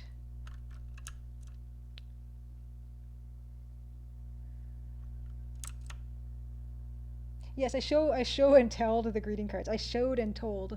Is that the is the past tense of show and tell showed and told, or show and telled? Oh, Jim Plays Games wants to know, when did I start making digital art, and what was the first computer I used to do so? I started doing digital stuff probably in high school. I think we had like Corel Paint or something in high school. I went to a special art high school. They had special arts programs, and they had. I mean, I don't think we were formally taught Corel Draw or Corel Paint, whatever it was called. We were just kind of like shown the programs, and we could play around with them if we wanted to. We had actually, come to think of it, we had access to some early 3D stuff, but I never really got into it. Like we had, I don't know, did we have a Maya station or something at that point? I don't remember, but we had some stuff, but I never got into that stuff. But I did a little bit of Corel Paint in school. And then when I went to art college, then that's when we started really formally getting taught Adobe Illustrator and Photoshop. So my first machines that I probably did digital art on, in college were like Macs, because we had Mac labs. We didn't have PC labs, although I did have a PC at home. So I would use zip disks and CDs and stuff to transfer my work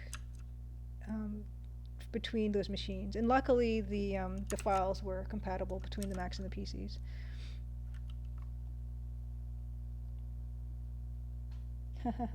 Maximus is reminding me to don't forget to tweet at Cyberpunk Game if I well, I did the hashtag Cyberpunk Game, and I also added CD Projekt Red. I didn't know there was an at Cyberpunk Game. Oh, you're playing it, Amberzine. How do you like it? Cyberpunk 2077. Now you're kind of game due to Butler's Lover said Hades is great. Hades looks beautiful. Showed it. So Jim Plays Games is saying that the past tense for show and tell is showed and told, which I just like because it amuses me. I'll accept that as as the answer.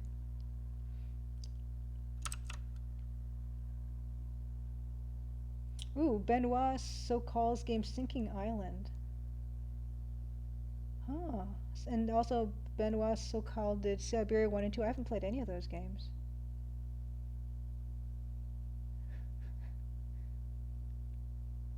Yeah, I don't know. I'm not cut out for that type of thing. I feel like I said before, like 3D games tend to just they're not my thing. The only 3D game I've really played and have enjoyed has been Return of the Obra Dinn, and that game is extremely black and white and simplified. So maybe that's why I feel like I can wrap my head around the 3D. But it's not usually my type of thing. And I love how she's. Ooh, I'm going hoarse. I like how she has this beautiful cyan pendant too. Although, let's see, I have to make this eye lower.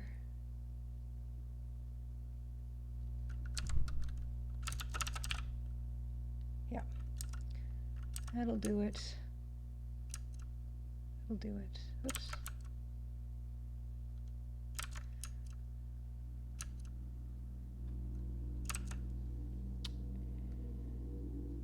Oh, a little glitchy.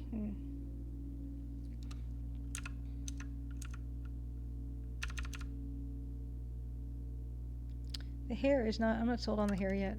I've done something wrong. She's got a part. She's got a part in the hair. I'm probably gonna have to cheat. Well, not cheat, but I'm gonna have to pull up the contrast in that hair to see what is going on, but I'm feeling like it's doing something like that.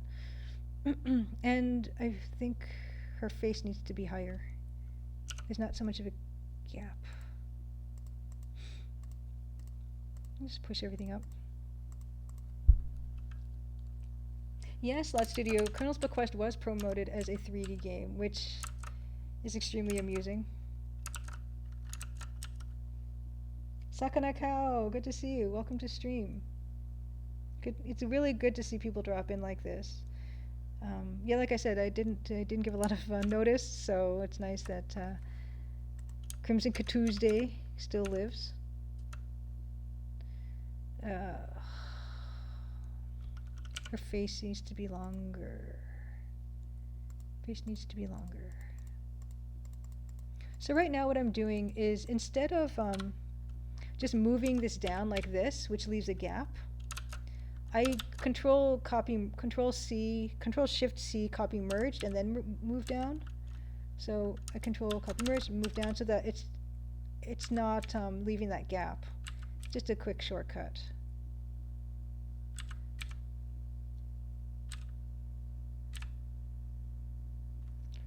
I don't know if that might be too long. And then I just merge back into the working layer after that.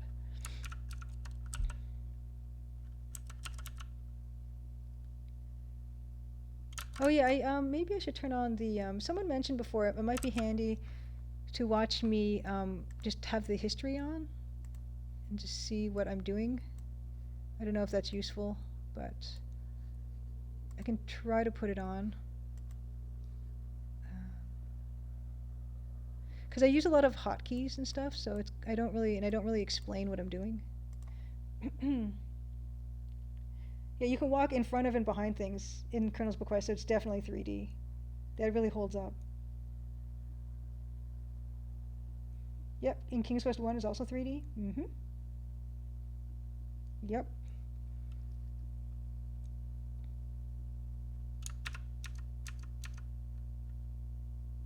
Something is bothering me. Oh well. We'll just keep going. If the face isn't, I'm not sold on this face yet.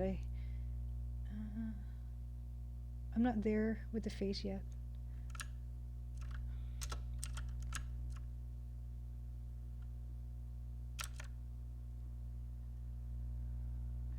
I don't know. It's gonna bother me until I figure this out.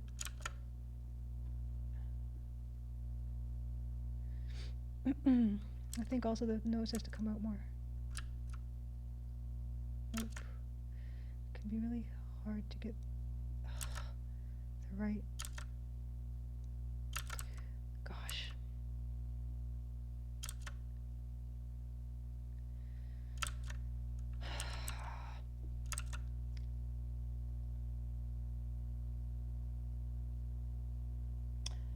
Pixel art for Sega CD game Snatcher. I think I've had the game mentioned to me before, but I'm just gonna look it up on the phone. Sega CD Snatcher. What do we got?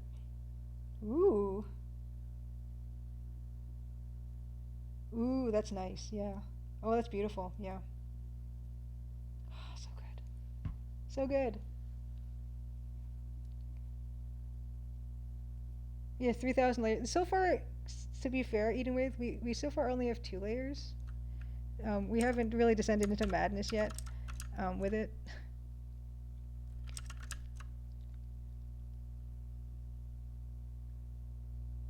Oh my gosh. I'm losing her neck.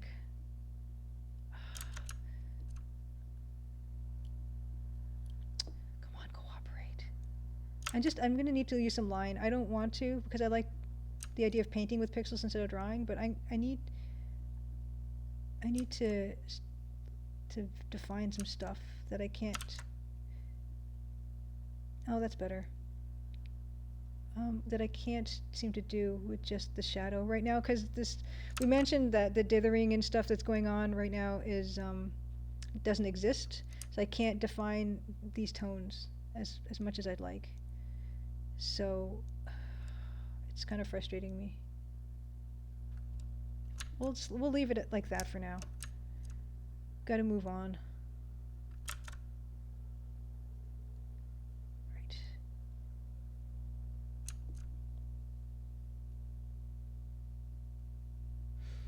Moving on. Moving on. Okay. Yeah, the face is getting there. You know, it's just you know, we'll just keep working our way down and see. So now that I've got the face kind of in a better spot, let's just work on the shape of this. You know, just see about that a little bit.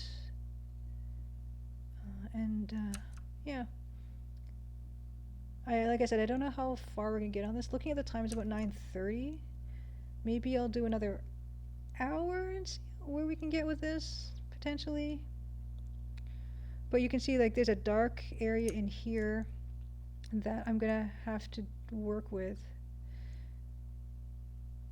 That would require dithering, but for now, you know, I'm trying to do something with 3 or 4 colors that has a few more. I was thinking actually that I would do a limited EGA palette on this where I'd get to also have access to dark cyan, dark magenta, but I thought, you know what? Let's just go all the way with this and see where we can go.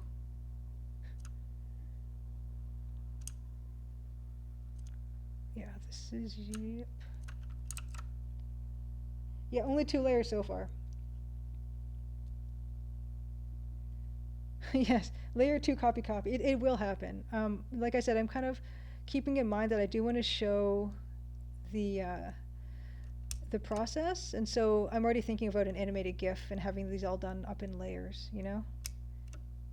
And you see even here at this is actually nice. So in the front here, where her faux fur is being lit by the bar, we end up getting some white, which is actually really nice, and it will help with the defining the shape.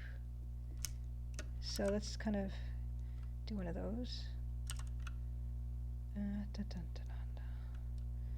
And then this actually quite a nice line here. Right.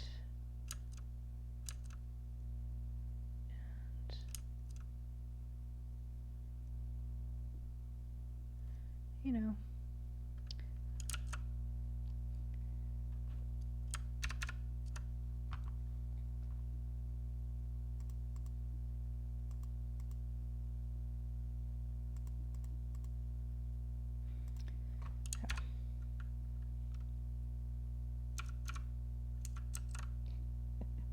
yeah, let's go a little crazy. We'll do CGA. I don't know. I kind of felt like it would lower the expectations a little bit, and I wouldn't get as much tied up in trying to replicate this exactly. Just kind of have more fun with it. And yeah, this gets closed more.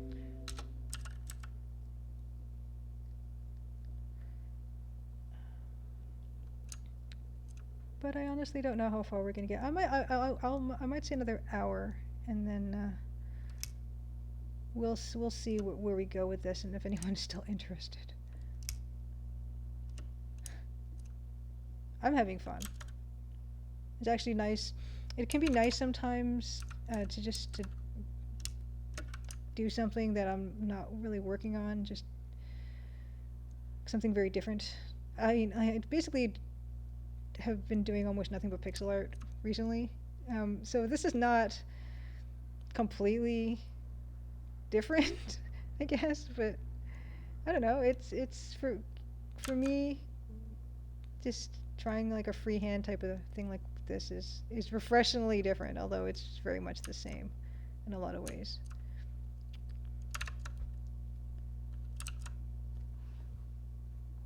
Oh, thanks, Jim Plays Games. You say I captured her eyes. I'm not sold on them, but I felt like, you know, again, everything can be changed. That's the beauty of digital art.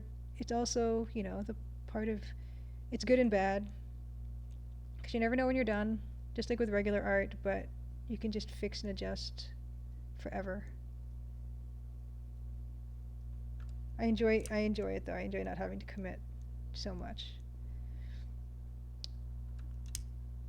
So let's see.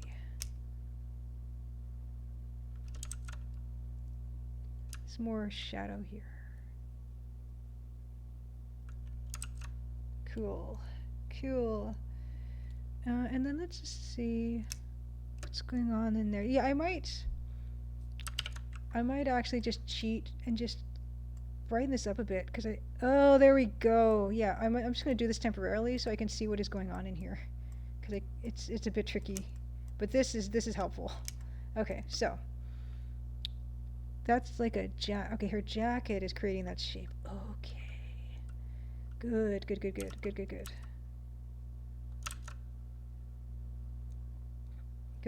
Good. Okay. Right.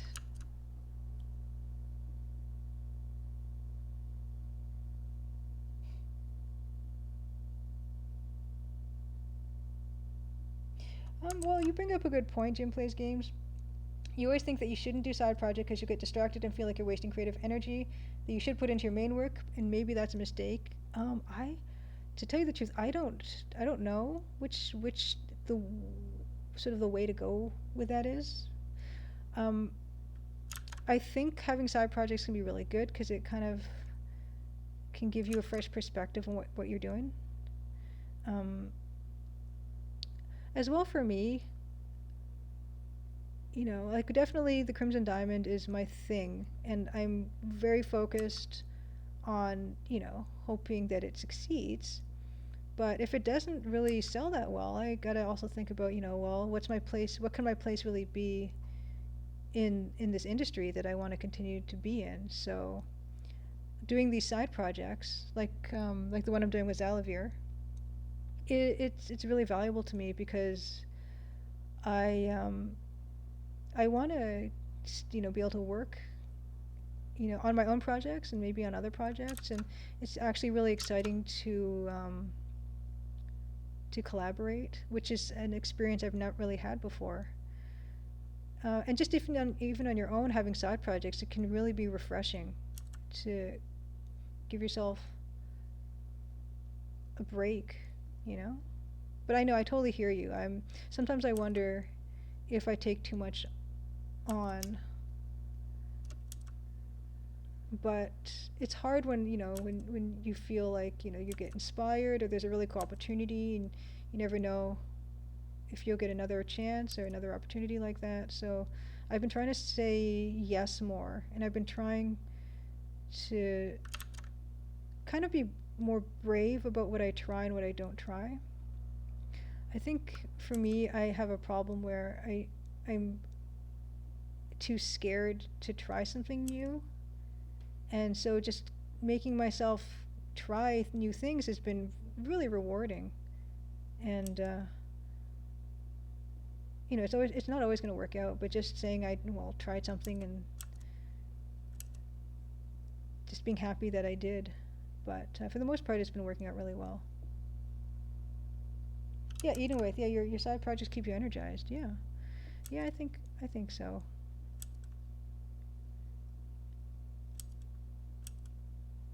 But yeah, I mean, I can't say I'm like 100% totally satisfied with how much progress I've gotten done on the Crimson Diamond the past, you know, um, past few months, but I think I would feel that way anyway. And I don't know. It'll get done, and I am making progress, but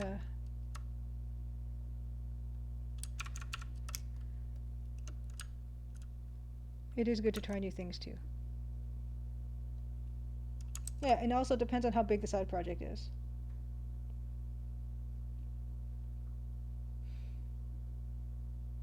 Yep. Second how you pursue side projects if they seem to have a good time and value trade-off. Yeah, exactly. That's another thing.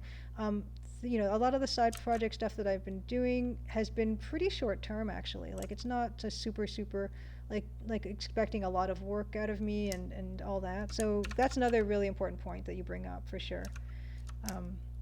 That's also like obviously yeah, the Crimson Diamond is like my long-term huge project, and the other stuff I've been taking on has been, you know, not as long-term. And I think that's also an important consideration for sure. I don't think I would take on another really big project like Crimson Diamond size right now, but the other stuff for sure, absolutely.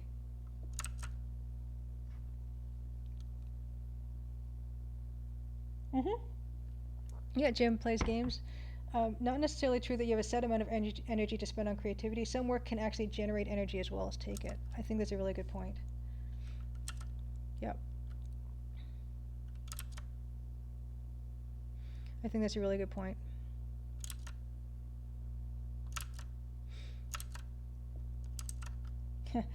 Judith Butler's lover says Julia is playing a House of Cards long game. Through Dan, she's going to get to Romero, take over Romero games, and release a new Nancy Maple game every 3 months. The long game. Well, that's another thing about that I really appreciate about Dan. And I can say nice things about Dan because he is not here. I really appreciate Dan is always thinking about that long game, like what is he going to do next? And that's one of the reasons why he is the one whose idea it was to do streaming. He's saying, well, what am I going to do next? What is he going to try to get out of stuff, And I think it's a really good mentality to have, and what I'm trying to take a page out of Dan's book and think more like that.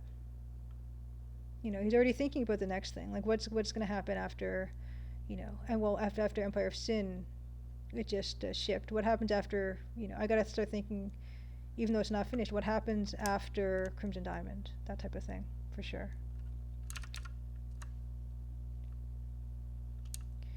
Yeah, this arm needs help. Let's get in there.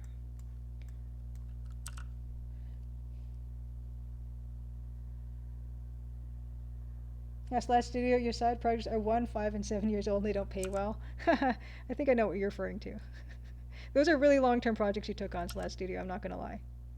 But I think they're probably really rewarding. Just the continual the improvement and progress of those side projects, I think, are probably extremely rewarding for you.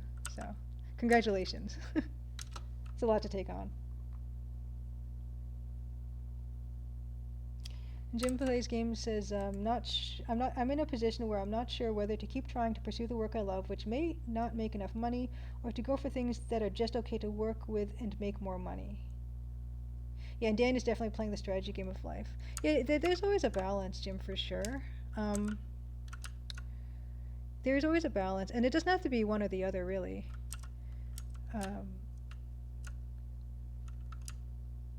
Although, of course, there has to be a decision of what you kind of are focusing on mostly. That's for sure.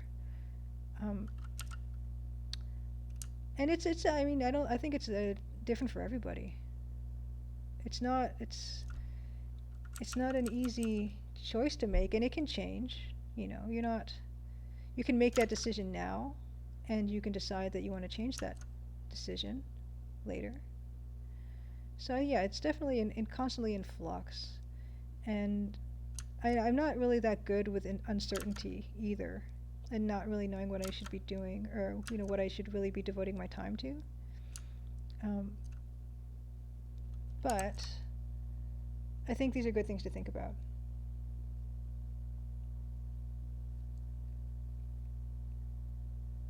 Duck with Shades, hey, good to see you. Yeah, welcome to stream. This was kind of a thing I decided I could quickly do. We're doing a CGA demake of this Cyberpunk screenshot. And, you know, it's kind of, you know, I thought I didn't want to get on here and work on the same old stuff. I kind of wanted to try something different. So we're just doing a bit of a loosey-goosey, hand-done thing. Give me 1 second. Just gonna say goodnight to my mom.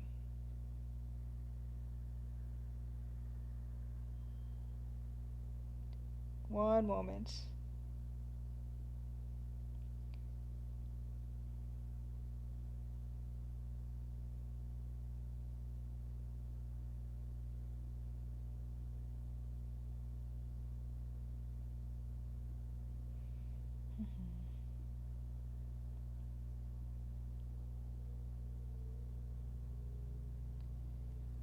Okay.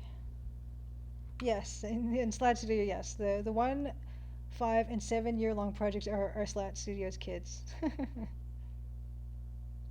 Hello, Elamore. Welcome to stream. Thanks for being here. In fact, let me just quickly just go and make sure I didn't miss any Twitch activity. Okay, oh, that was 7 days ago. Never mind. I haven't missed anything. Good. Okay. So yeah, Elamore, welcome to stream. I'm using. So what I've got is I've got a Microsoft Surface Pro 2, and I'm using a Wacom bamboo stylus, which is compatible with the Microsoft Surface Pro 2 tech because it was Wacom drivers. This was the last model of the Surface Pro series of Microsoft that uses Wacom. Everything else has used N-Trig stuff. So I'm using. So in a way, it's a drawing tablet, and actually a pretty good one. And I am also using the mouse sometimes too, but mainly I'm using this Wacom stylus. And I'm trying to find an upgrade, but I have not found a satisfactory one yet. On previous streams, I tried to use, I bought a Microsoft Surface Book 3, thinking that by now the N-Trig tech was going to be acceptable for art, and it is really not. It is completely unusable for art. The cursor jitters incredibly. So I ended up returning all of this stuff, and I tried 3 pens, and they all had the same issue. I just think it's not good, and I don't like being negative, but it's really terrible and unusable. And none of the reviews I read really addressed that part of it. And I was hoping to upgrade this machine because this machine's about 8 years old now, but I have not found a suitable upgrade.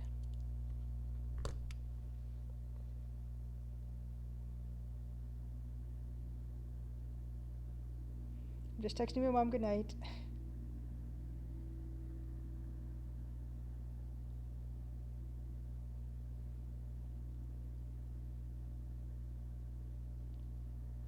Okay. Yeah, I mean, I guess, yeah, Elamore, the reviewers don't normally do pixel art or even art really at all. I did definitely, I don't think that's a consideration really they're making, which is fair enough, because I know most people aren't really using it for that. But like I said, I was hoping to upgrade my machine, but there's so far the only thing that that I think would be a suitable upgrade for me would be the Wacom Mobile Studio series, which it seems to be the only current hardware that is using Wacom tech. Is Wacom's own hardware, which is kind of a bummer. Yeah, exactly. Even with it's sad when the new tech is worse than the old tech. It's very frustrating because I have exactly what I want in front of me right now, and I'm using it, but I know it's not going to last forever. And you know, like there are drawbacks. Like this camera I'm using is very not good. The front-facing camera that's built in. I could get a webcam, but Dan was saying it was hard, at least at the start of the current situation, to get a webcam. So I don't know if I can look into that, but it just overall, I mean, it's okay for me because I still use like Photoshop CS2, so it's not a huge deal, but I'm coming up with other problems in terms of it playing nicely with, other stuff.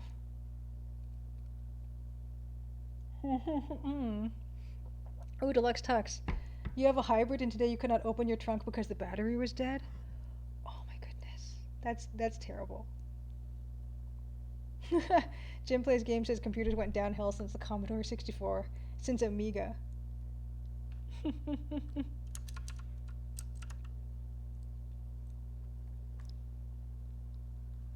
Okay. It's not bad. I'm just gonna go to the eyes again. The eyes are bothering me. Here's the copy. Oh. Oh, come on. No, it's not what I want. Cancel. There's the copy. Okay, I just need to make those eyes smaller. They still look really anime. I think I put too much eyeliner or something. I think that's the problem.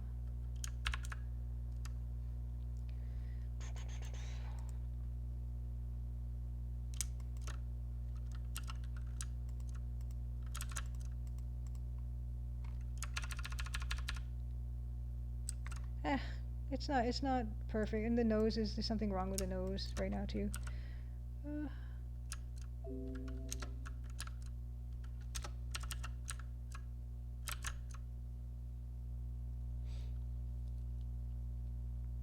Yeah, Amiga Bill does amazing streams. He's an amazing Amiga streamer. Yeah, Amiga has very interesting games. So the great thing about Amiga Bill, who streams Amiga stuff, is I see all these games that I've just never heard of before because I've always been kind of like a PC kid. And it's kind of like a whole new world out there. And also, there are people who are still making games for the Amiga, which is kind of amazing, So, people making stuff for the ZX Spectrum, people still making it's kind of wonderful to think about, actually. I'm pretty oh.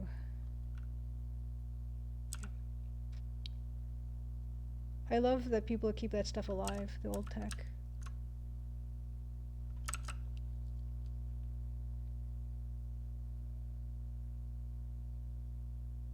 Oh yeah, Bilku, and you've got your basement anthropology going. You've got a tall tower 386. Wow.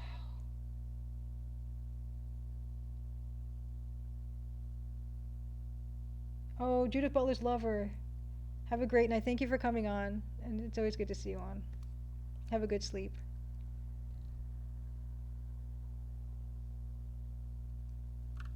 Yeah, I think we'll do another half hour, I think, and then we'll call it. I'm not used to streaming anymore. I'm kind of losing my voice already.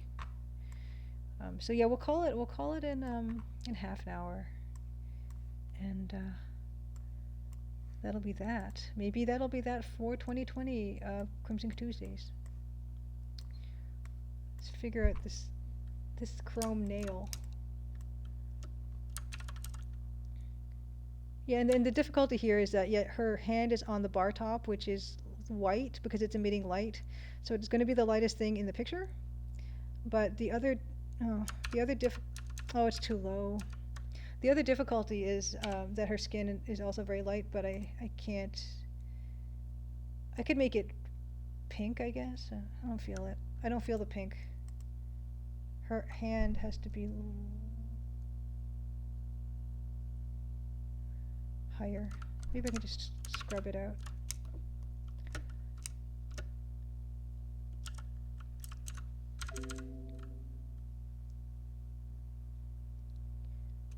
God. Oh yeah, her hand is like this. Okay.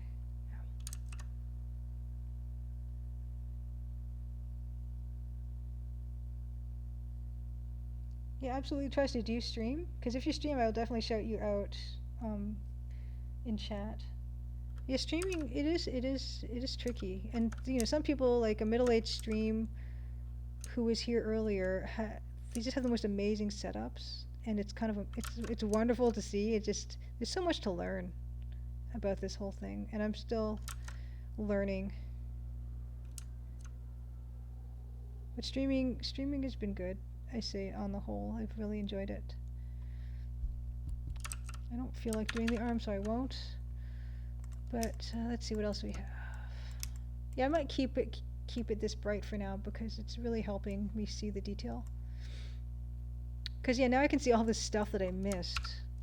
Like whatever this stuff is. It looks like a rail and some stairs.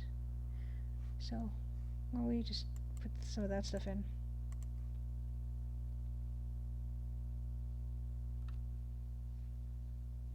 I feel like gloves are a reasonable option, huh? Second account for her hand. Yeah, well, these are all things that we'll figure out later. But yeah, I'm really glad I brightened it up because I'm seeing all the stuff that I was missing. Right. So yeah, let's get in there with some mouse. That's what I use when I'm doing just the straight lines. Let's get in there with some mouse. And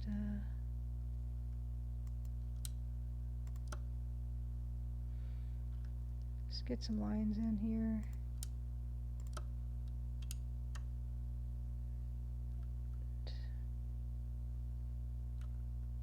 Yeah, I'm seeing so much more stuff now. I should have done this earlier. Ugh. White arm with black outline? Yeah, that I think that'll work in a pinch. Oh, cool, absolutely trust you. You streamed Zelda: A Link to the Past randomizer when you raced it a year ago. Cool. Yeah, I can definitely give you a shout out. Yeah, I've never tried playing games on Twitch. I don't know. Well, actually, that's not 100% true. Um, I did play my own demo on Twitch once, like a live thing for this Steam Summer Games Festival this past summer. But it doesn't really count because it was my own game. I've never tried to play an actual game on stream. Dan did the other day. He streamed Empire of Sin, which he worked on, and he said that was exhausting, like even more exhausting than composing music live. Which was shocking to hear him say.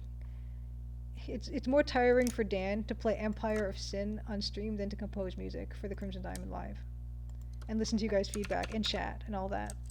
So I think it's a completely different skill set. Exactly, Jim plays games. I think everyone is worse at games when they're streaming. Okay, no problem. Absolutely trusty. It's nice to just connect with people, and it's cool that you would run that stuff. Apple II color palette, eh? Sakanakao? Green, purple, orange, blue. Or orange and blue. Yeah, I don't know. I mean, there's some really strange ones out there. I mean, EGA is pretty strange too, I suppose. Oh, stairs. No one likes drawing stairs.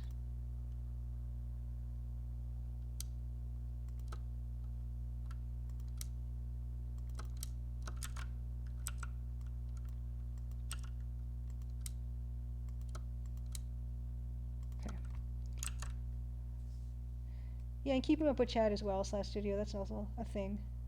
But I like it. It gives me a chance to take a bit of a break. Yeah, absolutely trusty. It's surprising. Streaming can sound simple until you try it. And just, when you're watching other people, it's kind of like, oh, I don't understand how any of this works. But I'm sure it's easy to do, and then it's not. Yeah, I like to watch other streamers because there's just so much. There's so many really cool integrations. Like Middle Age Stream has really cool integrations. What? Second account, you can't put green next to purple, and there needs to be pixel of black or white in between. Okay, no, I'm not. That sounds. No, I could not. That sounds crazy to me. I would lose my mind. When it becomes like a riddle to do the art, then yeah, I'm not into it. I know. I think the ZX Spectrum had some constraints like that too, didn't it? I don't know much about it. For the most part, what I know about the ZX Spectrum is I was there's this print on demand and then online also kind of magazine called Classic Adventurers, and Crimson Diamond was an article in it, and the other articles were some ZX Spectrum artists and stuff, and that was really cool. And I'd never really known about the ZX Spectrum because it's not really something we had in North America that much. But just seeing the way the art is, I can see that there were probably some very severe technological restrictions on how they applied color, but I kind of really love the look.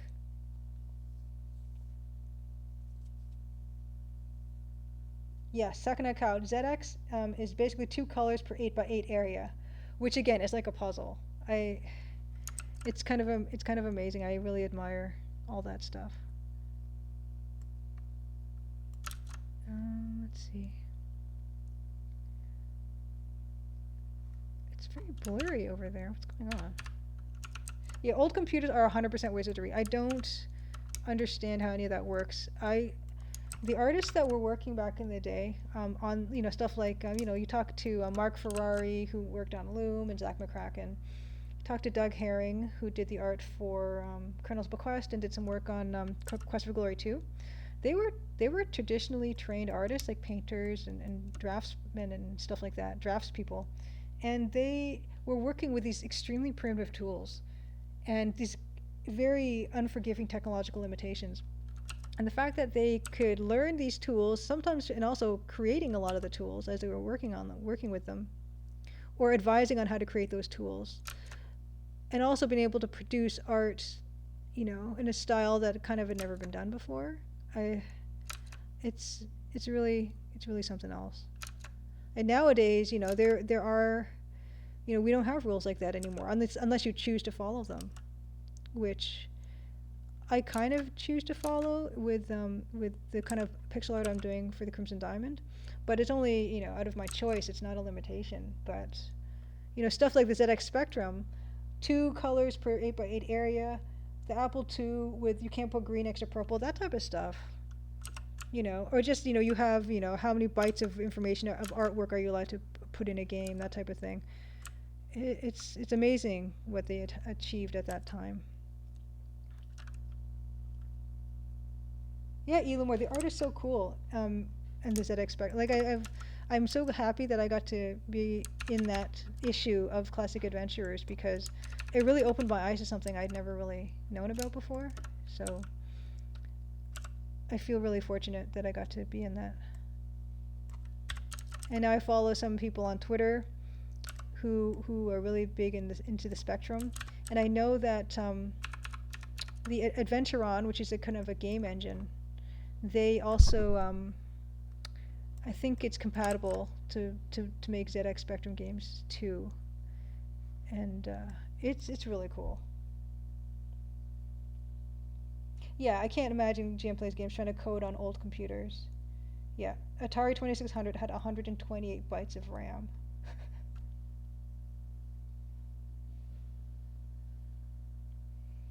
Yeah, absolutely, Trusty. The making of Monkey Island, one of the illustrators left up some art made with dithering up over lunch, and the right people saw it, and that's what got dithering into newer scum engines like Loom. Exactly. So that was Mark Ferrari. He left that test piece up on his desktop. Yeah, I know the story exactly.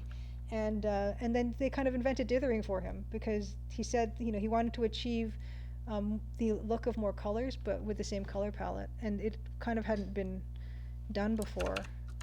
And so he didn't have it in Zach McCracken. And they said, well, we don't know how to do this, but they figured it out. And Loom, EGA version of Loom is kind of wonderful. Yeah, that kind of stuff. The stories like that, I appreciate so much what we have now. And pixel art now, yeah, it's definitely a choice. Elamore, it's Adventuron, yes. Is why you're here too. Good. I love to hear that people know about Adventuron. I've never coded with Adventuron before, but when I eventually launch Crimson Diamond, I definitely want to learn how to use it. Chris is just what he's doing, I really respect. He's making it very accessible, well, he's making it very available for just about everyone.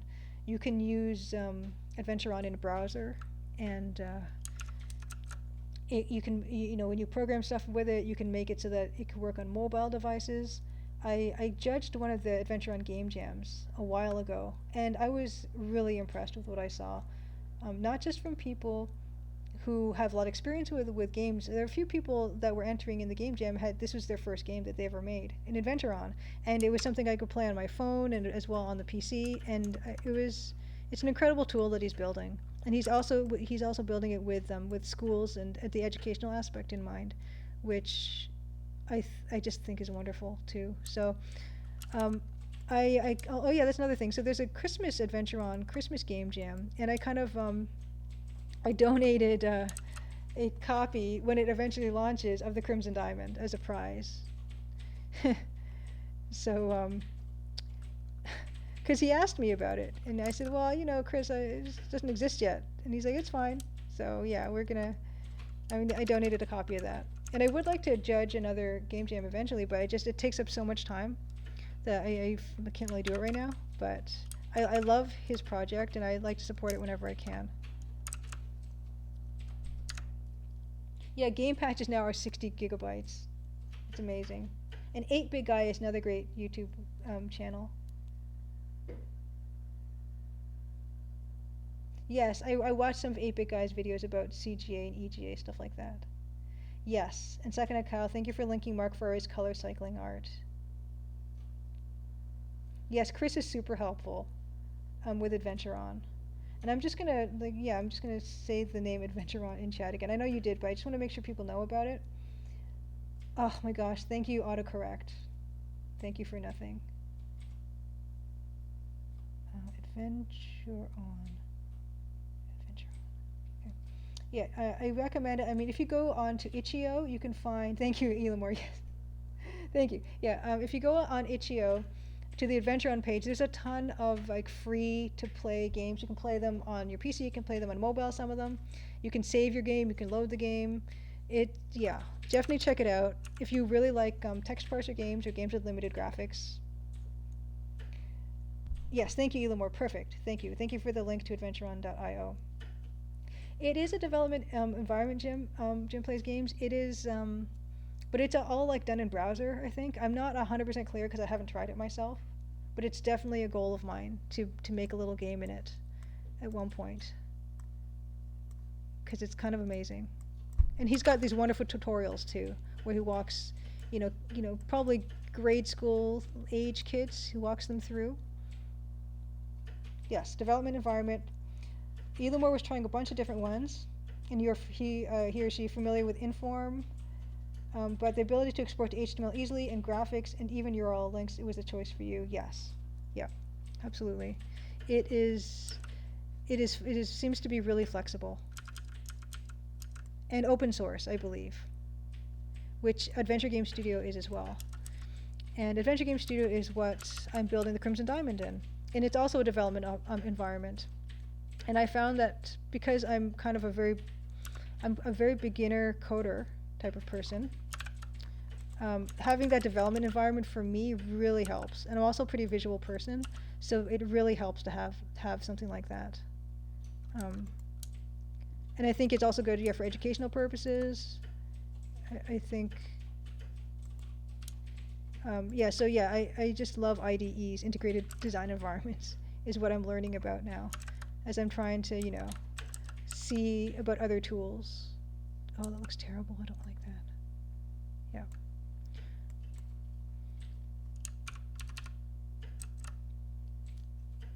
Elamore, yeah, sorry, I didn't mean to apply anything to you. You're he. Your normal game audience tends to be unfamiliar with parser games, so you like to Adventure On for ease of use for them. Yes. And I think, for game design classes and courses, I think starting with something that is like a text type of thing, where you're doing a text parser type of game, I think it's a really good starting off point for people. No, no, yeah, thank you. Thanks for understanding. Yeah, I think it's really good as a starting point, and I think, especially because a lot of times when people make games, one of the barriers to making games is graphics. People think, oh, I can't draw, so I can't make a game.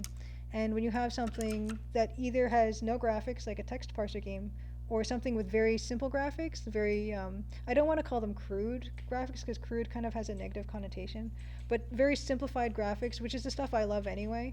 Um, and it's a very evocative and just enough to get the point across. I think it opens it up a lot for people who do want to make games, and feel intimidated by feeling like they don't have the skills necessary to do it. Anyone can draw a simple graphic, um, or just not have any graphics at all, and just concentrate on that story.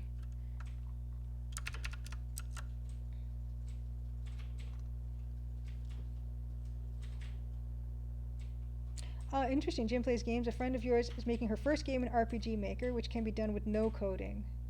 Yes, and she's an artist, so she's playing with her strengths with that. Yeah, so yeah, for me, I'm an artist first. I'm learning the coding as I go. So yeah, having something that is user friendly for me. Although Adventure Game Studio does use coding, it is very there are lots of tutorials and step-by-step videos and stuff, and there's a really active community for if you get stuck with stuff, which I've been able to use to my advantage. But yeah, having stuff like RPG Maker or REMP, I think I hear is pretty powerful. It can be, but it can also be simple, Twine, stuff like that. That to me is the stuff that really gets me excited because it means that people who might not have thought they could make a game before have this capability now, and I think that's really exciting. So that's dude. You have a great night. Good luck with all your projects, all your side projects. And it feels good to be streaming again, for sure. Oh, and that's nice. Elamore, you said when your kids were younger, they loved RPG Maker. They would make so many stories and work with the scripting language. Yeah, I think that's a great way to start, because not to say that all games have to be story based, but I think there can be a tendency when you're starting out with, you want to tell a story, and then, this is like an extra layer of fun. It can be anyway to making a story, and it's a good way to learn about using stuff that's kind of already pre-built, possibly. That's another thing that it's good for people to know about is like asset stories that sell sprites and animations and stuff. Like, don't be shy about using those either. Because art, yeah, in a lot of indie games, art is a big stumbling block. It can be the biggest expense. It could be really. So either if you can find assets you can use or don't use graphics that much or very simplified graphics, it can really work in your favor. Oh, interesting. Jim plays games. Your first game was made in AGS.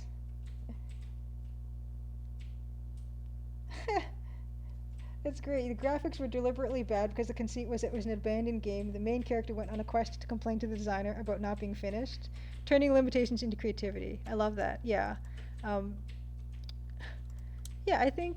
Yeah, I think for me, I love it when people just go for it.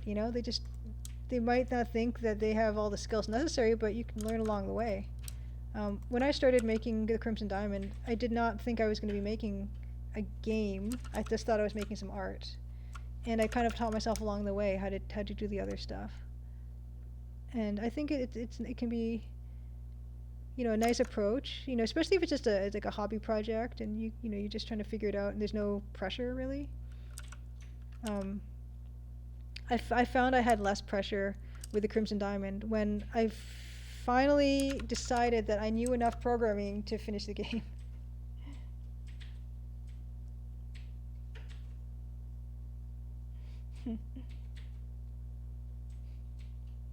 I have not played any of the Please Quest games, so I can't. Why is this? This part is always giving me trouble. It's funny when just a little piece of geometry. This is the perspective is not the best. It's fine. And and the wall. There's a wall here. Yeah. So now, what I'm seeing is. I'm now seeing, I think that's a ceiling. So this is great. Wow. Yeah, let's get rid of all that.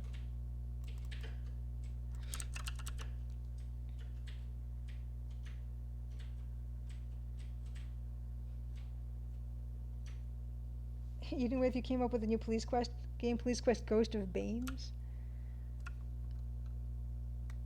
I think I don't know. I can't offer anything on the Police Quest game besides what I've watched other people play.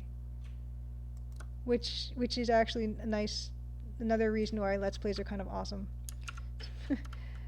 I can, watch what a game is and not have to play it. And just work at the same time or something. Alright. Let's see.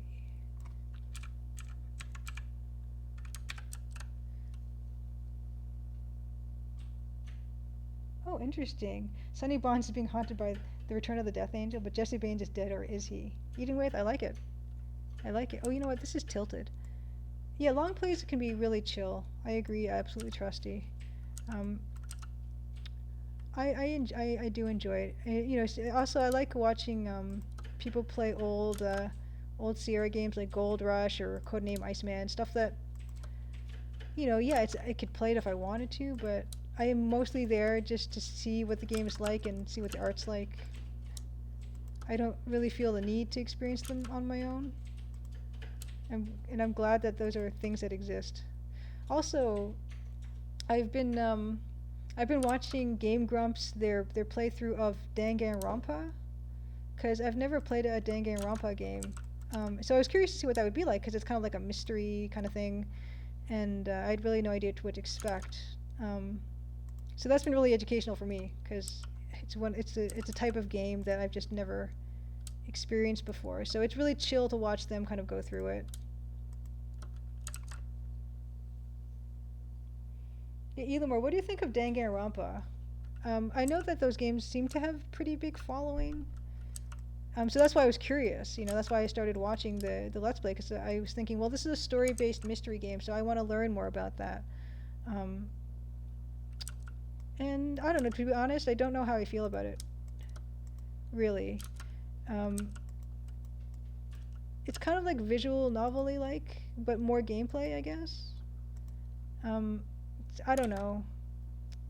I don't think I'd want to play it. I'm glad I get to watch it, though.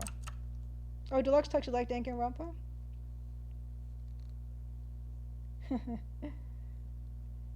Yeah, the story of Danganronpa is kind of cool, but I'm not sure if I'm totally sold on the gameplay. Yes, there's fantastic AG art in Gold Rush, but it's rough to play. Yeah, I would never play Gold Rush. It looks beautiful. It's to me. I always say, to me, it's the most beautiful AGI game that Sierra made, but it just kind of it kind of really plays into my anxieties about traveling, and it just seems like everything that can go wrong will go wrong, and there's a lot of really unforgiving death in that game. So I think I'll skip Gold Rush, but I love watching people play Gold Rush. That's another thing. I want to do an AGI art thing eventually, just to see what that's like. I'd really enjoy that, because I love that look so much. It's a bit of a challenge, and you don't get dithering, which is one of my favorite things ever.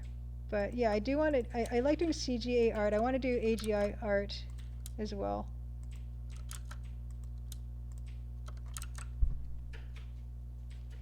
Jane Defends Weekly, thank you for hanging out. It was really good to have you. Good night. Good night, Jane Defends Weekly. Thank you. I'm glad you're impressed. I don't know where this is going yet, but we have kind of a lady. And yeah, we're going to be off in about 8 minutes, I think. So have a great night.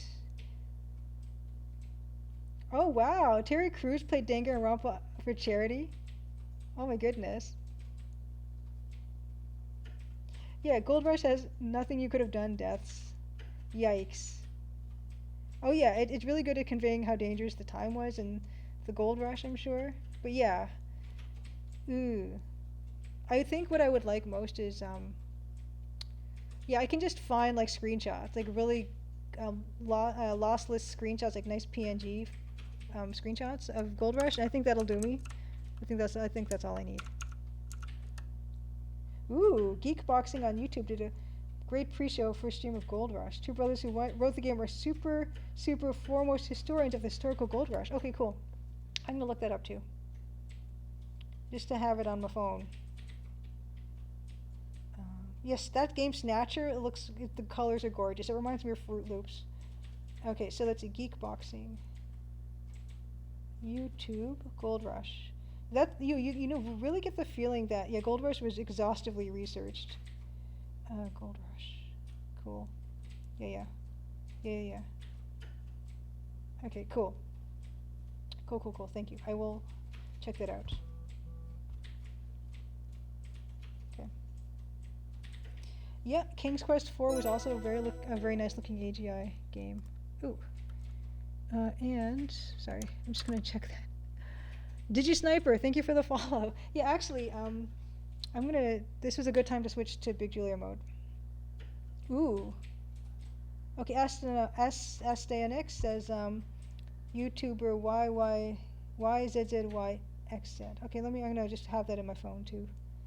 These are good things to know, you guys, thanks. Okay, so, YZZY. I think this is a Scrabble word. The Scrabble dictionary, YZZYXZ. Oh my goodness. YZZY. XZ. Gold Rush. Okay, cool. Got it. Yes, they did remake Gold Rush, and they remade a lot of the earlier Sierra games. But for me, I love the old stuff. So, okay, so we have 5 minutes. So I'm just gonna run through a few things.